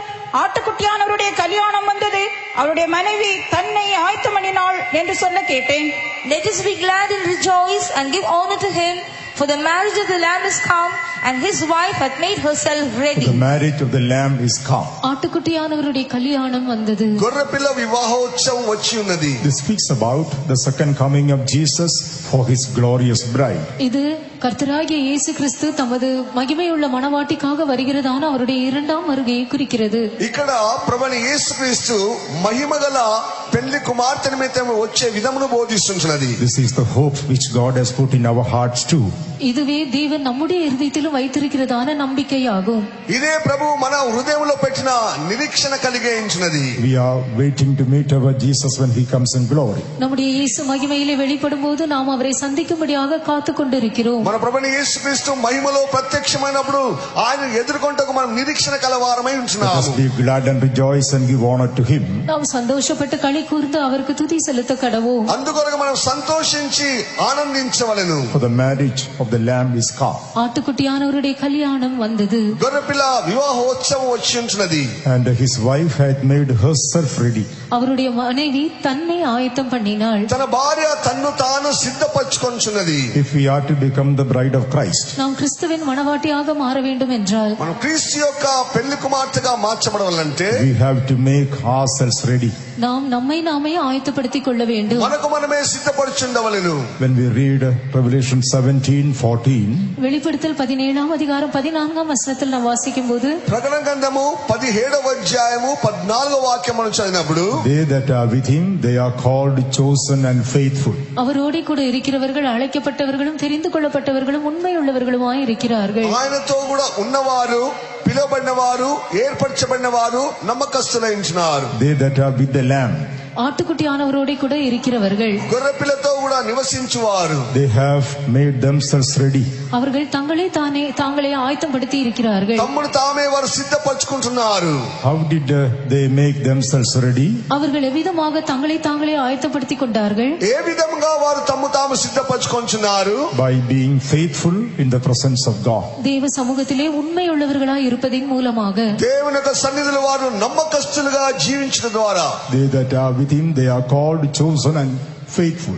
அவரோடு கூட இருக்கிறவர்கள் அழைக்கப்பட்டவர்களும் தெரிந்து கொள்ளப்பட்டவர்களும் உண்மையுள்ளவர்களுமாய் இருக்கிறார்கள். ఆయనతో కూడా ఉన్నవారు, పిలువబడిన వారు, ఏర్పరచబడిన వారు, నమ్మకస్తులై ఉంటున్నారు. Calling and choosing they are the part of God. God has done it for us. அழைக்கப்படுவதும் தெரிந்து கொள்வதும் என்பது தேவனுடைய பகுதியாக இருக்கிறது. தேவன் அவைகளை நமக்காக செய்து முடித்திருக்கிறார். పిలువబడడం అనేది ఏర్పరచబడడం అనేది అది దేవుని భాగమైనది. అది మన జీవితంలో నెరవేర్చున్నాడు. God has called us. தேவன் நம்மை அழைத்திருக்கிறார். దేవుడే మనల్ని పిలిచినాడు. None of us have come to this life by chance. நம்மில் ஒருவரும் தற்செயலாக இந்த ஜீவியத்திற்கு வந்து விடவில்லை. ఇక్కడ ఉన్న మనము ఎవరమైనా సరే అకస్మాత్తుగా ఎవరము రాలేదు. God has called us. தேவன் நம்மை அழைத்திருக்கிறார். దేవుడే మనల్ని పిలిచినాడు. And he has chosen us. அவர் நம்மை தெரிந்து கொண்டிருக்கிறார். ఆయన మనల్ని ఏర్పరచుకొని ఉంచినాడు. It is not that we chose him, but he did choose us. நாம் அவரை தெரிந்து கொண்டோம் என்று அல்ல, அவரே நம்மை தெரிந்து கொண்டார். మనం ఆయనను ఏర్పరచుకొనలేదు, ఆయనే మనల్ని ఏర్పరచుకొనెను. So God has done his part with our life. ஆகையால் நம்முடைய ஜீவியத்திலே தேவன் தமது பகுதியை செய்து முடித்திருக்கிறார். మన జీవితంలో దేవుడు చేయవలసిన భాగమును నెరవేర్చి ఉంచున్నాడు. He called us and he did choose us. அவர் நம்மை அழைத்து நம்மை தெரிந்து கொண்டார். ఆయన మనల్ని పిలిచి ఏర్పరచుకొనెను. Now it is up to us to make ourselves ready. இப்பொழுது நம்மை நாமே ஆயத்தப்படுத்திக் கொள்வது என்பது நம்மை பொறுத்த காரியம். అయితే ఇప్పుడు మనము మనకు మనమే సిద్ధపడటం మన భాగమైనది. Now it is up to us to be faithful to the calling which God has given us. தேவன் நமக்கு தந்திருக்கிறதான அழைப்புக்கு உண்மையுள்ளவர்களாய் இருப்பது என்பது இப்பொழுது நம்மை சார்ந்த காரியம். దేవుడు మన పిలిచిన పిలుపుకు నమ్మకస్తులుగా ఉండవలసిన బాధ్యత ఇప్పుడు మనకైనది. The wife had made herself ready. அவருடைய மனைவி தன்னையே ஆயத்தம் பண்ணினாள். ఆయన భార్య తను తాను సిద్ధపరచుకొనుచున్నది. It is not written God made her ready. தேவன் அவளை ஆயத்தப்படுத்தினார் என்று எழுதப்படவில்லை. దేవుడు ఆమెను సిద్ధపరిచినాడని రాయలేదు. It is not written the Holy Ghost made her ready. பரிசுத்தாவியானவர் அவளை ஆயத்தப்படுத்தினார் என்றும் எழுதப்படவில்லை. పరిశుద్ధాత్మ దేవుడు ఆమెను సిద్ధపరిచాడని రాయబడలేదు. God has done everything that we will be able to make ourselves ready. நம்மை நாமே ஆயத்தப்படுத்திக் கொள்வதற்காக தேவையான எல்லாவற்றையும் தேவன் நமக்காக செய்து முடித்திருக்கிறார். మనకు మనమే సిద్ధపడు నిమిత్తమై దేవుడు సమస్తమును మన కొరకు సిద్ధపరిచి ఉంచున్నాడు. If at all we are not prepared to meet our Jesus when he comes, it is not our fault. It will be our fault, not God's fault. இயேசு வரும்போது நாம் அவரை சந்திக்க ஆயத்தமில்லாதவர்களாய் இருப்போம் என்றால் அது தேவனுடைய தவறல்ல, அது நம்முடைய தவறுதான். ప్రభువైన యేసుక్రీస్తు వచ్చినప్పుడు మనం ఆయనను సంధించినట్లయితే ప్రభువుది తప్పు కాదు, మనదే తప్పయించినది. Another example we are able to see in 1 John chapter 3 and verse 3. வேறொரு உதாரணத்தை 1 யோவான் 3ஆம் அதிகாரம் 3ஆம் வசனத்தில் நாம் காண முடிகிறது. మొదటి యోహాను పత్రిక 3వ అధ్యాయం 3వ వాక్యంలో ఇంకొక ఉదాహరణము చూచున్నాం. In verse 2, the last portion, it is written, when he shall appear, we shall be like him, for we shall see him as he is. இரண்டாம் வசனத்தில் கடைசி பகுதியில் எழுதப்பட்டுள்ளது, அவர் வெளிப்படும் போது அவர் இருக்கிற வண்ணமாகவே நாம் அவரை தரிசிப்பதினால் அவருக்கு ஒப்பாய் இருப்போம் என்று அறிந்திருக்கிறோம். రెండో వాక్యంలో మనం చూసినట్లయితే ఆయన ప్రత్యక్షమైనప్పుడు మనం ఆయనను చూచెదము, ఆయన ఉన్న ప్రకారంగానే మనం ఉన్నామని తెలుసుకుందాము. And in verse 7 it is written, every man that hath this hope in him purified himself even as he is pure. அடுத்த வசனத்திலே எழுதப்பட்டுள்ளது, அவர் மேல் இப்படிப்பட்ட நம்பிக்கை வைத்திருக்கிறவன் எவனும் அவர் சுத்தமுள்ளவராய் இருக்கிறது போல தன்னையும் சுத்திகரித்துக் கொள்ளுகிறான். తర్వాత వాక్యంలో మనం చూసినట్లయితే ఆయన పవిత్రుడిగా ఉన్నట్లు తమ్మును తామే పవిత్రపరచుకొందురని రాయబడి ఉన్నది. It is not written God is purifying him. தேவன் அவனை சுத்திகரிக்கிறார் என்று இங்கே எழுதப்படவில்லை. దేవుడు ఆయనను సిద్ధపరుస్తున్నాడని రాయబడలేదు. But he purified himself even as he is pure. அவர் சுத்தமுள்ளவராய் இருக்கிறது போல இவன் தன்னை தானே சுத்திகரித்துக் கொள்ளுகிறான். ఆయన పవిత్రుడైనట్లుగా తమ్మును తామే పవిత్రపరచుకొంచున్నారని రాయబడి ఉన్నది. The wife had made herself ready. அவருடைய மனைவி தன்னை தான் ஆயத்தம் பண்ணினாள். ఆయన భార్య తన్ను తాను సిద్ధపరచుకొని ఉన్నది. Praise be to God. கர்த்தருக்கு ஸ்தோத்திரம். దేవుని నామ స్తోత్రములు. We must be willing to suffer in our body and go through afflictions on behalf of the Lord Jesus Christ. கர்த்தராகிய இயேசு கிறிஸ்துவின் நிமித்தமாக நம்முடைய சரீரத்திலே நாம் பாடுகளை அனுபவித்து உபத்திரவங்கள் நெருக்கங்களின் வழியாக செல்ல நாம் மனப்பூர்வம் உள்ளவர்களாய் இருக்க வேண்டும். ప్రభువైన యేసుక్రీస్తు నామం నిమిత్తమై మనం ఈ మార్గములో కష్టములు నిందలు హింసలన్నీ కూడా మనం అనుభవించుచునే వెళ్ళుచుండవలెను. Making use of all the provisions which God has made for us, we must make ourselves ready to meet him when he comes. தேவன் நமக்கென்று ஆயத்தம் பண்ணி வைத்திருக்கிற எல்லா வழிகளையும் நாம் உபயோகம் படுத்தி கொண்டு அவர் வரும்போது அவரை சந்திக்க நம்மை நாமே ஆயத்தப்படுத்திக் கொள்ள வேண்டும். దేవుడు మన ముందు పెట్టిన అన్ని మార్గములలో కూడా మనము సంతోషంగా వెళ్ళొచ్చు. ఆయన వచ్చినప్పుడు ఆయన వలె మనము సంధించినట్లుగా మనకు మనమే సిద్ధపరచుకొంచుండవలెను. The third aspect of the lamb we read in book of Revelation chapter 14 and verse 1. இந்த ஆட்டுக்குட்டியின் மூன்றாம் அம்சம் வெளிப்படுத்தல் 14ஆம் அதிகாரம் 1ஆம் வசனத்தில் நாம் வாசிக்கிறோம். ప్రకటన గ్రంథము 14వ అధ్యాయం మొదటి వాక్యంలో 3వ భాగమును మనం చూస్తున్నాం. பின்பு நான் பார்த்தபோது இதோ சீயோன் மலையின் மேல் ஆட்டுக்குட்டியானவரையும் அவரோடே கூட அவருடைய பிதாவின் நாமம் தங்கள் நெற்றிகளில் எழுதப்பட்டிருந்த 144,000 பேரையும் நிற்க கண்டேன். And I looked, and lo, a lamb stood on the Mount Zion, and with him 144,000, having his father's name written in their foreheads. Here again we are able to see the word lo has been used. இவ்விடத்திலே மறுபடியுமாக இதோ என்கிறதான வார்த்தை உபயோகிக்கப்பட்டிருப்பதை நாம் பார்க்கிறோம். మరొక పర్యాయము ఇదిగో అని శబ్దమును మనం వింటున్నాము. I looked, and lo, a lamb stood on the Mount Zion. பின்பு நான் பார்த்தபோது இதோ சீயோன் மலையின் மேல் ஆட்டுக்குட்டியானவரை நிற்கிறதை கண்டேன். ఇదిగో నేను చూచినప్పుడు ఆ యొక్క సియోను పర్వతం మీద గొర్రెపిల్ల నిలబడి ఉంచినది. The Lord Jesus Christ is standing on the peak of Mount Zion. Zion மலையின் சிகரத்திலே கர்த்தராகிய இயேசு கிறிஸ்து நின்று கொண்டிருக்கிறார். సియోను పర్వతం అనే శిఖరం మీద గొర్రెపిల్ల యేసు నిలబడి ఉంచినాడు. Zion is the highest place in eternity, and Jesus is standing as the greatest person there. Zion தான் நித்தியத்திலே மிகவும் உன்னதமான ஒரு ஸ்தலமாக இடமாகும். அதிலே மிகவும் பெரியவராகிய கர்த்தராகிய இயேசு கிறிஸ்து நின்று கொண்டிருக்கிறார். సియోన్ అనేది నిత్యత్వంలో ఉన్నతమైన స్థానమైనది. అక్కడ ఆ శిఖరం మీద యేసు ప్రభు నిలబడి ఉంటున్నాడు గొప్ప వ్యక్తిగా. Along with him 144,000 are standing. அவரோடு கூட 144,000 பேரும் நின்று கொண்டிருக்கிறார்கள். ఆయనతో కూడా 1,44,000 మంది నిలబడి ఉంటున్నారు. These 144,000 are the full-time consecrated servants of God. இந்த 144,000 பேர் பிரதிஷ்டை பண்ணப்பட்டதான முழு நேர கர்த்தருடைய ஊழியக்காரராய் இருக்கிறார்கள். 1,44,000 మంది వారు ప్రభు నిమిత్తమై నిలబడిన ప్రతిష్ఠ గల సేవకులై ఉంటున్నాడు. From verse 1 to verse 5 when we read, முதலாம் வசனம் முதல் 5ஆம் வசனம் வரை நாம் வாசித்தால் మొదటి వాక్యం నుండి 5 వాక్యములు మనం చదివినప్పుడు we are able to see that they are the consecrated servants of God. அவர்கள் தேவனுடைய பிரதிஷ்டை பண்ணப்பட்டதான ஊழியக்காரர் என்பதை நாம் காண முடிகிறது. వారే ప్రతిష్ఠింపబడిన దేవుని యొక్క సేవకులను చూస్తుంటున్నాము. They have redeemed from among men.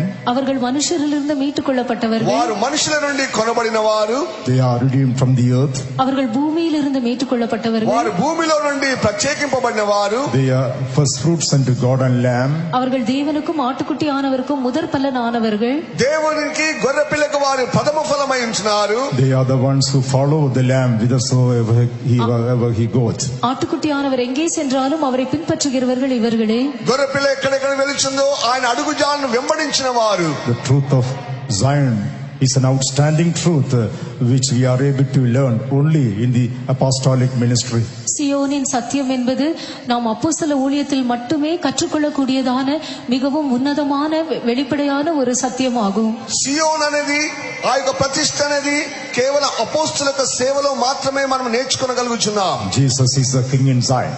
இயேசு சியோனிலே ராஜாவாய் இருக்கிறார். యేసు సియోన్లో రాజుగా ఉంటున్నాడు. This morning God of Zion is moving in our midst. இந்த காலைவேளையிலே சியோனின் தேவன் நம் மத்தியில் அசைவாடிக் கொண்டிருக்கிறார். సియోను రాజా యేసు మన మధ్యలో సంచరిస్తున్నాడు. The glory of Zion is shining in our midst. சியோனின் மகிமை நம் மத்தியில் பிரகாசித்துக் கொண்டிருக்கிறது. సియోను నుండి మహిమగల ప్రకాశము మన మధ్యలో ప్రకాశించుచున్నది. Some of you have been called to serve God in the full-time ministry, to join the Lamb up on Mount Zion. Zion மலையிலே ஆட்டுக்குட்டியானவரோடு கூட சேர்ந்து நிற்கும்படியாக முழு நேர ஊழியத்திலே கர்த்தருக்கென்று ஊழியம் செய்யும்படியாக உங்களில் சிலர் அழைக்கப்பட்டிருக்கிறீர்கள். సియోను పర్వతం మీద కనబడుచున్న గొర్రె పిల్లతో కూడా నిలబడినట్లుగా మీలో కొంతమంది దేవుడు సేవకు పిలుచుచున్నాడు. If you have been called to serve God upon this earth, இந்த பூமியிலே கர்த்தருக்கென்று ஊழியம் செய்யும்படியாக நீங்கள் அழைக்கப்பட்டிருப்பீர்கள் என்றால் ఈ భూమి మీద దేవునికి సేవ చేయటగాను పిలువబడి ఉంటున్నారు. don't be reluctant to surrender your life. உங்கள் ஜீவித்தை ஒப்புக் கொடுப்பதற்கு நீங்கள் தயங்க வேண்டாம். మీ జీవితంలో సమర్పించుకున్నది ఏమాత్రం వెనుక తీయకూడదు. God who is calling you is well able to preserve you till the very end. உங்களை அழைக்கிற தேவன் முற்றுமுடிய கடைசி வரை உங்களை பாதுகாக்கவும் வல்லவராய் இருக்கிறார். మిమ్మల్ని పిలిచిన దేవుడు అంతవరకు కాపాడటకు తన నమ్మకస్తుడు సమర్థుడైన ఉంటున్నాడు. If you run away from the calling of God, தேவனுடைய அழைப்பை விட்டு நீங்கள் ஓடி போவீர்கள் என்றால், దేవుని పిలుపును విడిచిపెట్టి నువ్వు పారిపోయినట్లయితే, wherever you go, it won't be a blessing for you. உங்களுடைய ஜீவியம் அதற்கு பின்பு ஒரு நீங்கள் எங்கே சென்றாலும் அது உங்களுக்கு ஆசீர்வாதமாய் இராது. నువ్వు ఎక్కడ వెళ్ళినప్పుడు సరే నీకు ఆశీర్వాదం ఉండదు. Therefore surrender your life to obey the call of God. ஆகையால் தேவனுடைய அழைப்பிற்கு கீழ்ப்படியும்படியாக உங்கள் ஜீவியத்தை நீங்கள் ஒப்புக்கொடுங்கள். అందుకొరకే దేవుడు ఇచ్చిన పిలుపుకు సంపూర్ణంగా నిన్ను నీవే సమర్పించుకొనుము. Jesus is standing as the lamb up on Mount Zion. கர்த்தர் இயேசு கிறிஸ்து சீயோன் மலையிலே மேலே அவர் ஆட்டுக்குட்டியாக நின்று கொண்டிருக்கிறார். యేసు ప్రభు సియోను పర్వతం మీద ఆ గొర్రెపిల్లగా నిలబడి ఉంటున్నాడు. How did Jesus reach that place? இயேசு எவ்விதமாக அவ்விடத்தை சென்றடைந்தார்? యేసు ప్రభు ఆ యొక్క పర్వతం మీద ఎలాగో ఎక్కి వెళ్ళి The ఉంటున్నాడు. Gospel of St. Matthew chapter 18, when we read, மத்தேயு சுவிசேஷம் 18ஆம் அதிகாரத்தில் நாம் வாசிக்கும்போது, మత్తయి సువార్త 18వ అధ్యాయం చదివినప్పుడు Matthew 18:4, what did Jesus say? மத்தேயு சுவிசேஷம் 18ஆம் அதிகாரம் 4ஆம் வசனத்தில் இயேசு என்ன சொன்னார்? మత్తయి సువార్త 18వ అధ్యాయం 4వ వాక్యంలో ప్రభు అయిన యేసు క్రీస్తు ఏం చదివిస్తున్నాడు?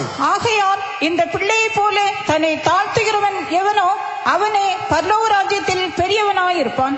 Whosoever therefore shall humble himself as this little child, the same is greatest in the kingdom of heaven. Praise be to God. கர்த்தருக்கு ஸ்தோத்திரம். దేవుని నామ స్తోత్రములు. Whosoever therefore shall humble himself as this little child, ஆகையால் இந்த பிள்ளையை போல சிறு பிள்ளையை போல தன்னைத்தான் தாழ்த்துகிறவன் எவனோ, ఈ చిన్న పిల్లల వలె తమ్ము తాము ఎవరైతే తగ్గించుకుంటున్నారో, the same is the greatest in the kingdom of heaven. அவனே பரலோக ராஜ்யத்தில் மிகவும் பெரியவனாய் இருப்பான். వాడే దేవుని యొక్క రాజ్యంలో మిక్కిలి గొప్పవాడు. In the Tamil translation, it is not correct. Tamil மொழிபெயர்ப்பிலே சரியாக கொடுக்கப்படவில்லை. తెలుగు తర్జుమాలో అంతగా సరిగా లేదు. In English and other translations, it is written, he will be the greatest in the kingdom of heaven. ஆங்கிலத்திலும் மற்ற மொழிகளிலும் அவனே பரலோக ராஜ்யத்தில் மிகவும் பெரியவனாய் இருப்பான் என்று கொடுக்கப்பட்டுள்ளது. ఆంగ్ల భాషలోని మూల భాష చూసినట్లయితే మిక్కిలి గొప్పవాడని రాయబడి ఉన్నది. Who is the greatest in the kingdom of heaven? தேவனுடைய பரலோக ராஜ்யத்திலே மிகவும் பெரியவன் யார்? పరలోక రాజ్యంలో ఎవరు మిక్కిలి గొప్పవారు? That is the Lord Jesus Christ. அது கர்த்தராகிய இயேசு கிறிஸ்துவே. అది ప్రభువైన యేసుక్రీస్తు అయినాడు. He is standing as a lamb upon Mount Zion, which is the highest place. மிகவும் உன்னதமான ஸ்தானமாகிய சியோன் மலையிலே அவர் ஆட்டுக்குட்டியாக நின்று கொண்டிருக்கிறார். అత్యధికమైన ఉన్నత స్థానమైన సియోను పర్వతం మీద ఆయన నిలబడి ఉంటున్నాడు. Jesus is the greatest person in the whole of eternity. நித்தியம் முழுவதுமாக இயேசுவே மிகவும் பெரியவராய் இருக்கிறார். నిత్యత్వంలో ఆ ఉన్నతమైన స్థలంలో యేసు ప్రభు మాత్రమే మిక్కిలి గొప్పవాడు. The greatest person.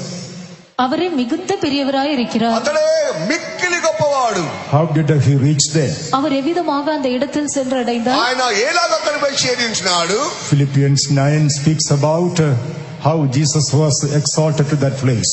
பிலிப்பியர் 2ஆம் அதிகாரம் 9ஆம் வசனத்திலே இயேசு எவ்விதமாக அந்த இடத்திற்கு உயர்த்தப்பட்டார் என்று எழுதப்பட்டுள்ளது. ఫిలిప్పీ రాసిన పత్రిక 2వ అధ్యాయం 9వ వాక్యంలో ఆయన ఎలాగ హెచ్చింపబడినాడో రాయబడి ఉన్నది. Wherefore God also hath highly exalted him.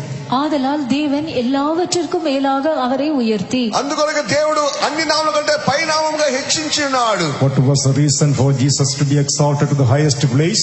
இயேசு விதமாக மிகவும் உன்னதமான ஸ்தலத்திற்கு உயர்த்தப்படுவதற்குரிய காரணம் என்ன? యేసు ప్రభు ఎందు నిమిత్తమే ఆ ఉన్నతమైన స్థలంలో హెచ్చింపబడి ఉన్నాడు? Because he humbled himself like a little child. ஏனென்றால் அவர் ஒரு சிறு பிள்ளையை போல தன்னை தானே தாழ்த்தினார். చిన్న పిల్లల వలె తన్ను తాను తగ్గించుకొనెను. He humbled himself and became obedient to death.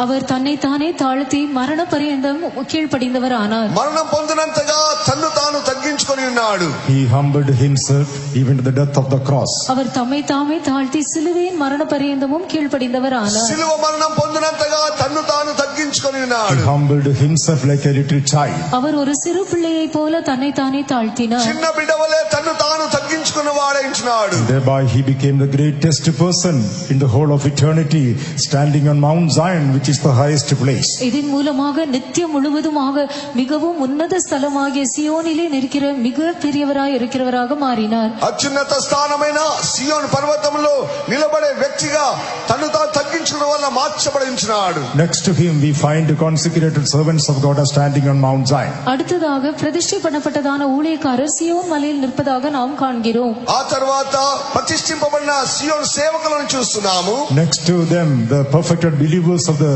New Testament time in the city of Jerusalem. அவர்களுக்கு அடுத்ததாக புதிய ஏற்பாட்டு காலத்தின் பூரணமாக்கப்பட்டதான விசுவாசிகள் புதிய எருசலேமில் இருக்கிறவர்களாக காணப்படுவார்கள். సంపూర్ణపరచబడిన విశ్వాసులు కూడా ఆ నూతన యెరూషలేము పట్టణంలో కనబడుచున్నారు. So in order to reach the city of Jerusalem and Zion and to be found with Jesus in eternity, ஆகையால் புதிய எருசலேம் சியோன் பட்டணங்களை சென்றடைந்து நித்தியத்திலே இயேசுவோடு கூட காணப்படும்படியாக నూతన యెరూషలేములో సియోనులో కూడా యేసుతో కూడా మనం కనబడవాలంటే today what do we need? இன்று நமக்கு தேவையானது என்ன?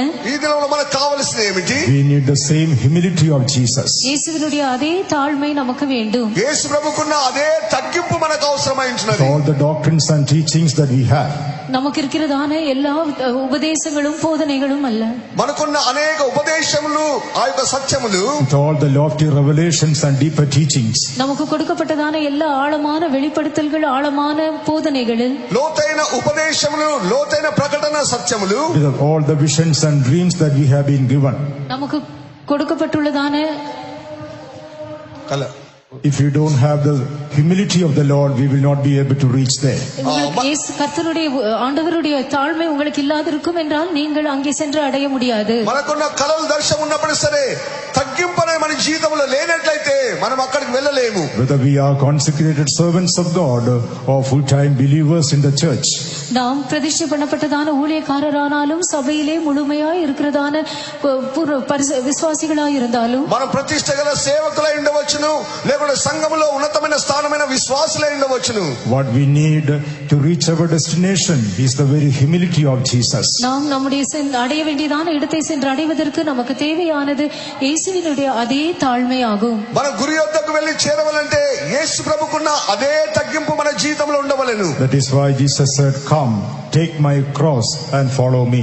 ஆகையால் தான் இயேசு வாருங்கள் என் சிலுவையை சுமந்து கொண்டு என்னை பின்பற்றுங்கள் என்று கூறினார். అందుకొరకే యేసు ప్రభు చెప్తున్నాడు, రమ్ము నా యొక్క సిలువను ఎత్తుకొని నన్ను వెంబడించమని పిలుస్తున్నాడు. Take up my yoke and learn of me.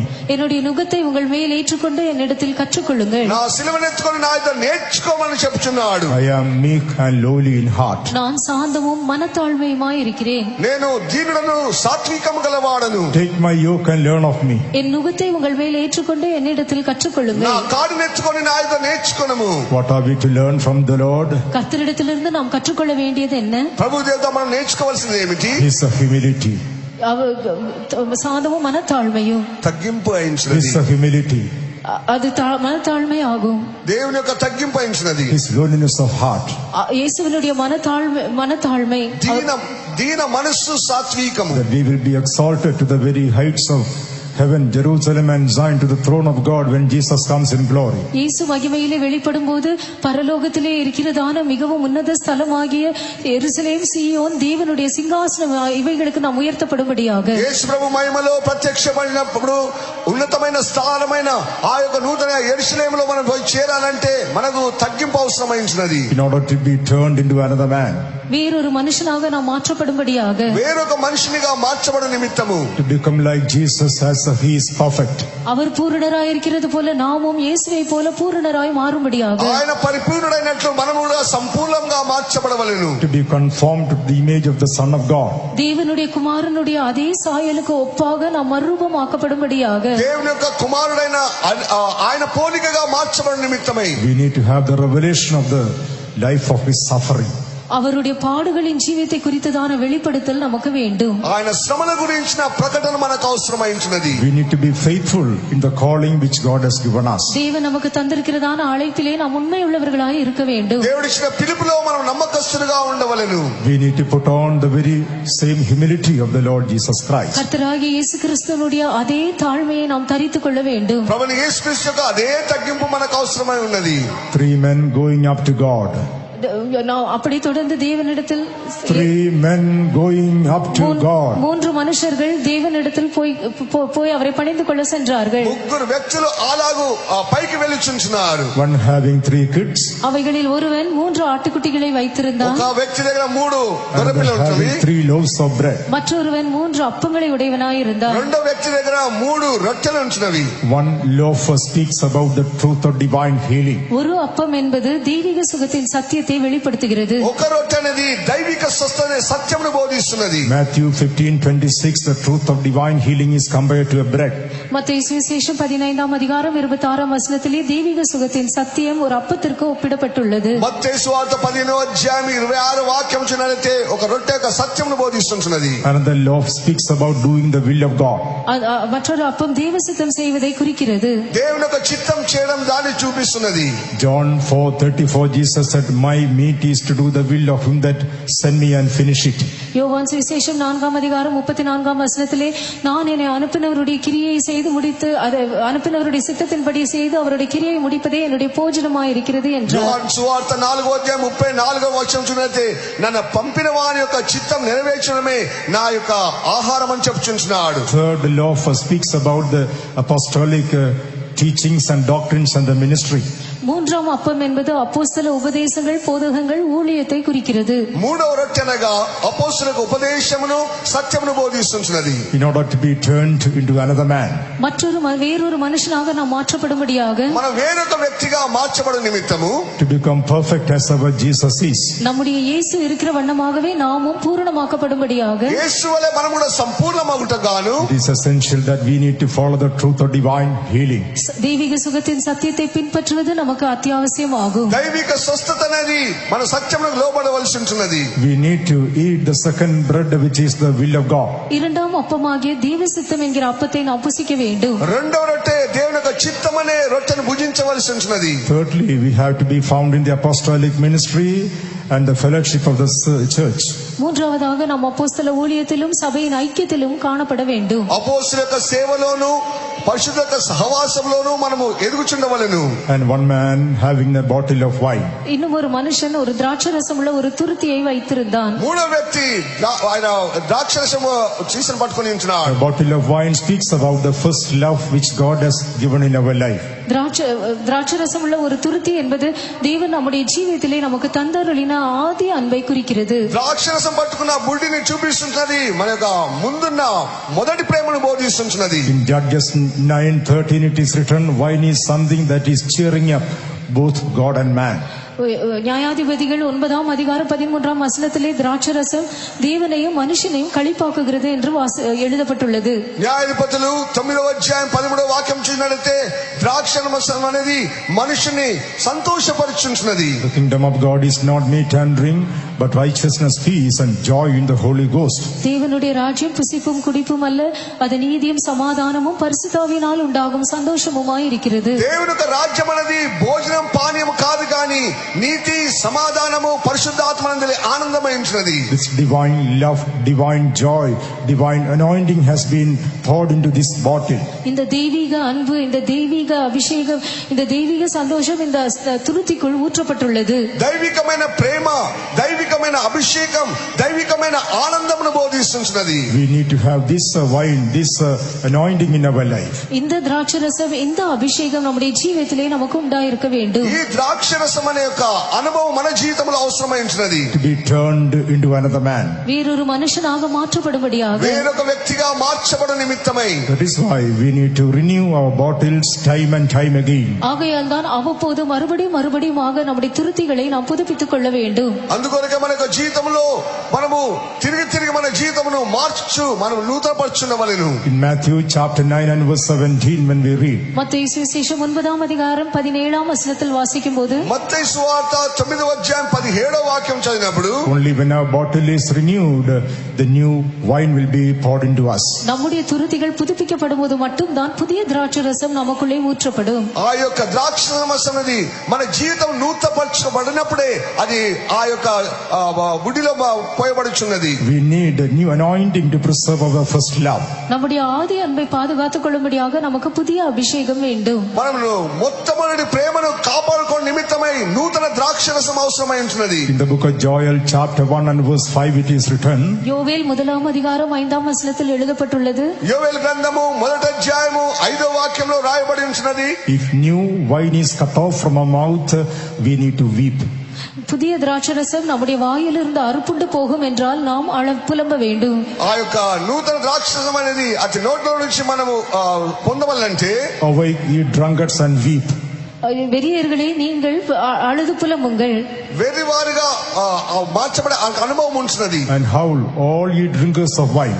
திராட்சரசம் குடிக்கிற சகல ஜனங்களே நீங்கள் அலறுங்கள். ద్రాక్షరసం పొందిన వారు త్రాగిన వారి అనుభవం అలాగే ఉంటున్నది. because of the new wine, for it is cut off from your mouth. புது திராட்சரசத்தின் நிமித்தமாக அது உங்கள் வாயின் என்று விலக்கப்பட்டிருக்கிறது. ఆ యొక్క నూతన ద్రాక్షరసంగా నీ నోటిలో నుంచి రావాల్సి ఉంటున్నది. so in order to preserve this new wine or first love, ஆகையால் இந்த புதிய திராட்சரசத்தை அல்லது ஆதி அன்பை பாதுகாத்துக் கொள்ளும்படியாக, అందుకొరకే మొదటి అనుభవం అనే మొదటి ప్రేమలోనికి రావాలంటే, we need to renew our life. நாம் நம்முடைய ஜீவித்தை புதுப்பித்துக் கொள்ள வேண்டும். మన జీవితం నూతన పరచుకున్నవలెను. also we should have a weeping experience. மேலும் நமக்கு குடிக்கிறதான பருகுகிறதான ஒரு அனுபவமும் உண்டாயிருக்க வேண்டும். మనము ఆ యొక్క ద్రాక్షరసం త్రాగే యొక్క అనుభవంలో మనం ఉండవలెను. weeping and praying in the presence of God. தேவ சமூகத்திலே அழுது புலம்பி ஜெபிப்பது, ఏడ్చి ప్రార్థన చేసే అనుభవం మనకు అవసరమై ఉంటున్నది. weeping and lamenting for the new wine. இந்த புதிய திராட்சரசத்துக்காக அழுது புலம்புவது, నూతన ద్రాక్షరసం కొరకై మనము ఏడ్చిచు కన్నీరు విడిచి ప్రార్థన చేయవలెను. in order to be changed into another man. வேறொரு மனுஷனாக நாம் மாற்றப்படும்படியாக, వేరొక మనిషిగా మనం మార్చబడు నిమిత్తమై, just because we have received the Holy Spirit is not enough. நாம் பரிசுத்தாவின் அபிஷேகத்தை பெற்றுக்கொண்டதினால் மாத்திரம் அது போதாது. పరిశుద్ధాత్మ పొందినంత మాత్రమే చాలదు. the life of Saul is speaking with us. சவுலின் ஜீவியம் நம்மோடு கூட பேசுகிறது. సౌలు యొక్క జీవితం మనతో మాట్లాడుచున్నది. God wants us to be faithful in the presence of God, in the blessings that we have been given. நமக்கு கொடுக்கப்பட்டதான ஆசீர்வாதங்களிலே தேவ சமூகத்திலே நாம் உண்மை உள்ளவர்களாய் இருக்க வேண்டும் என்று தேவன் நம்மை குறித்து விரும்புகிறார். దేవుని యొక్క సన్నిధిలో మనం పొందిన ఆశీర్వాదములలో మనం నమ్మకస్తులుగా ఉండవాలని దేవుడు కోరుచుంటున్నాడు. Let us renew the vision of suffering of Jesus. இயேசுவினுடைய பாடுகளின் அந்த தரிசனத்தை நாம் புதுப்பித்துக் கொள்வோமாக. యేసు యొక్క శ్రమలను గురించి మన జీవితంలో నూతన పరచుకొనుచున్నవలెను. Let us be faithful in our life to prepare ourselves as his bride. அவருடைய மனவாட்டியாக நம்மை நாமே ஆயத்தப்படுத்திக் கொள்வதற்கு நம்முடைய ஜீவியத்திலே நாம் உண்மையுள்ளவர்களாய் இருப்போமாக. ఆయన పెళ్లి కుమార్తెగా మనకు మనమే సిద్ధపడటగాను మనము సిద్ధంగా ఉండవలెను. Let us put on the very humility of Jesus so that we can be caught up to Jerusalem and Zion. நாம் எருசலேமுக்கும் சீயோனுக்கும் எடுத்துக்கொள்ளப்படும்படியாக இயேசுவினுடைய அதே தாழ்மையை நாம் தரித்துக் கொள்வோமாக. సీయోను యెరూషలేమునకు ఎత్తబడినట్లుగా అదే యేసు యొక్క తగ్గింపు మనకు అవసరమైంది. Let us believe and experience the truth of divine healing. தெய்வீக சுகத்தின் சத்தியத்தை நாம் விசுவாசித்து அதை அனுபவிப்போமாக. దైవిక స్వస్థతను మనం విశ్వసించి దాన్ని అనుభవించవలెను. Surrendering our own will, let us do the perfect will of God. நம்முடைய சொந்த சித்தத்தை நாம் ஒப்புக்கொடுத்து தேவனுடைய பரிபூர்ணமான சித்தத்தை நாம் செய்வோமாக. మన సొంత చిత్తమును విడిచిపెట్టి దేవుని యొక్క సంపూర్ణ చిత్తమును నెరవేర్చుదుము గాక. Let us accept and embrace the apostolic truth and be found in the fellowship of the saints. அப்போஸ்தல உபதேசத்தை நாம் ஏற்றுக்கொண்டு அதை தழுவிக்கொண்டு பரிசுத்தவான்களின் ஐக்கியத்திலே நாம் காணப்படுவோமாக. అపోస్తలుల ఉపదేశమును మనము అంగీకరించి వారి సహవాసములో మనం కనబడుదుము గాక. Let us preserve the first love by renewing our life and keeping our prayer life. நம்முடைய ஜீவியத்தை புதுப்பித்துக் கொள்வதன் மூலமாய், நம்முடைய ஜெப ஜீவியத்தை பாதுகாத்துக் கொள்வதன் மூலமாய் நம்முடைய ஆதி அன்பை நாம் காத்துக் கொள்வோமாக. మన యొక్క జీవితం నూతన పరచడం ద్వారా, మన ప్రార్థన జీవితం నూతన పరచుకుంట ద్వారా మనము ఆ యొక్క మొదటి అనుభవంలోనికి రావాల్సి ఉంటున్నది. So we will be turned into the other man who is our Lord and Savior Jesus. அது அப்படி இருக்கும் என்றால் நம்முடைய கர்த்தராய் இருக்கிறதா வேறு மனுஷனாகிய நம்முடைய கர்த்தரும் ரட்சகருமாய் இருக்கிற இயேசு கிறிஸ்துவாக நாம் மாற்றப்படுவோம். అలాగైనట్లయితే ప్రభుని రక్షకుడైన యేసుక్రీస్తు వలె వేరొక మనిషిగా మనం మార్చబడుచున్నాం. The Spirit of the Lord will come upon you and you shall be turned to another man. கர்த்தருடைய ஆவி உன்மேல் இறங்குவார், நீ வேறு மனுஷனாவாய். పరిశుద్ధాత్మ దేవుడు నీ మీద దిగి వచ్చినప్పుడు నీవు వేరొక వ్యక్తిగా మార్చబడుచున్నావు. For the wonderful work God is doing in our life, that we may become like our Jesus. Shall we praise God for that? நம்முடைய இயேசுவை போல நாம் மாற்றப்படும்படியாக தேவன் நம்முடைய ஜீவியத்திலே செய்து வருகிறதான அவருடைய ஆச்சரியமான கிரியைகளுக்காக நாம் கர்த்தரை ஸ்தோத்திரம் பண்ணுவோம். ప్రభుని యేసుక్రీస్తు వలె మారు నిమిత్తమై దేవుడు ఆశ్చర్యమైన కార్యం మన జీవితంలో జరిగిస్తున్నందుకే దేవునికి స్తోత్రం చేయదము. Hallelujah, hallelujah, hallelujah. Praise the Lord, praise the Lord, praise the Lord.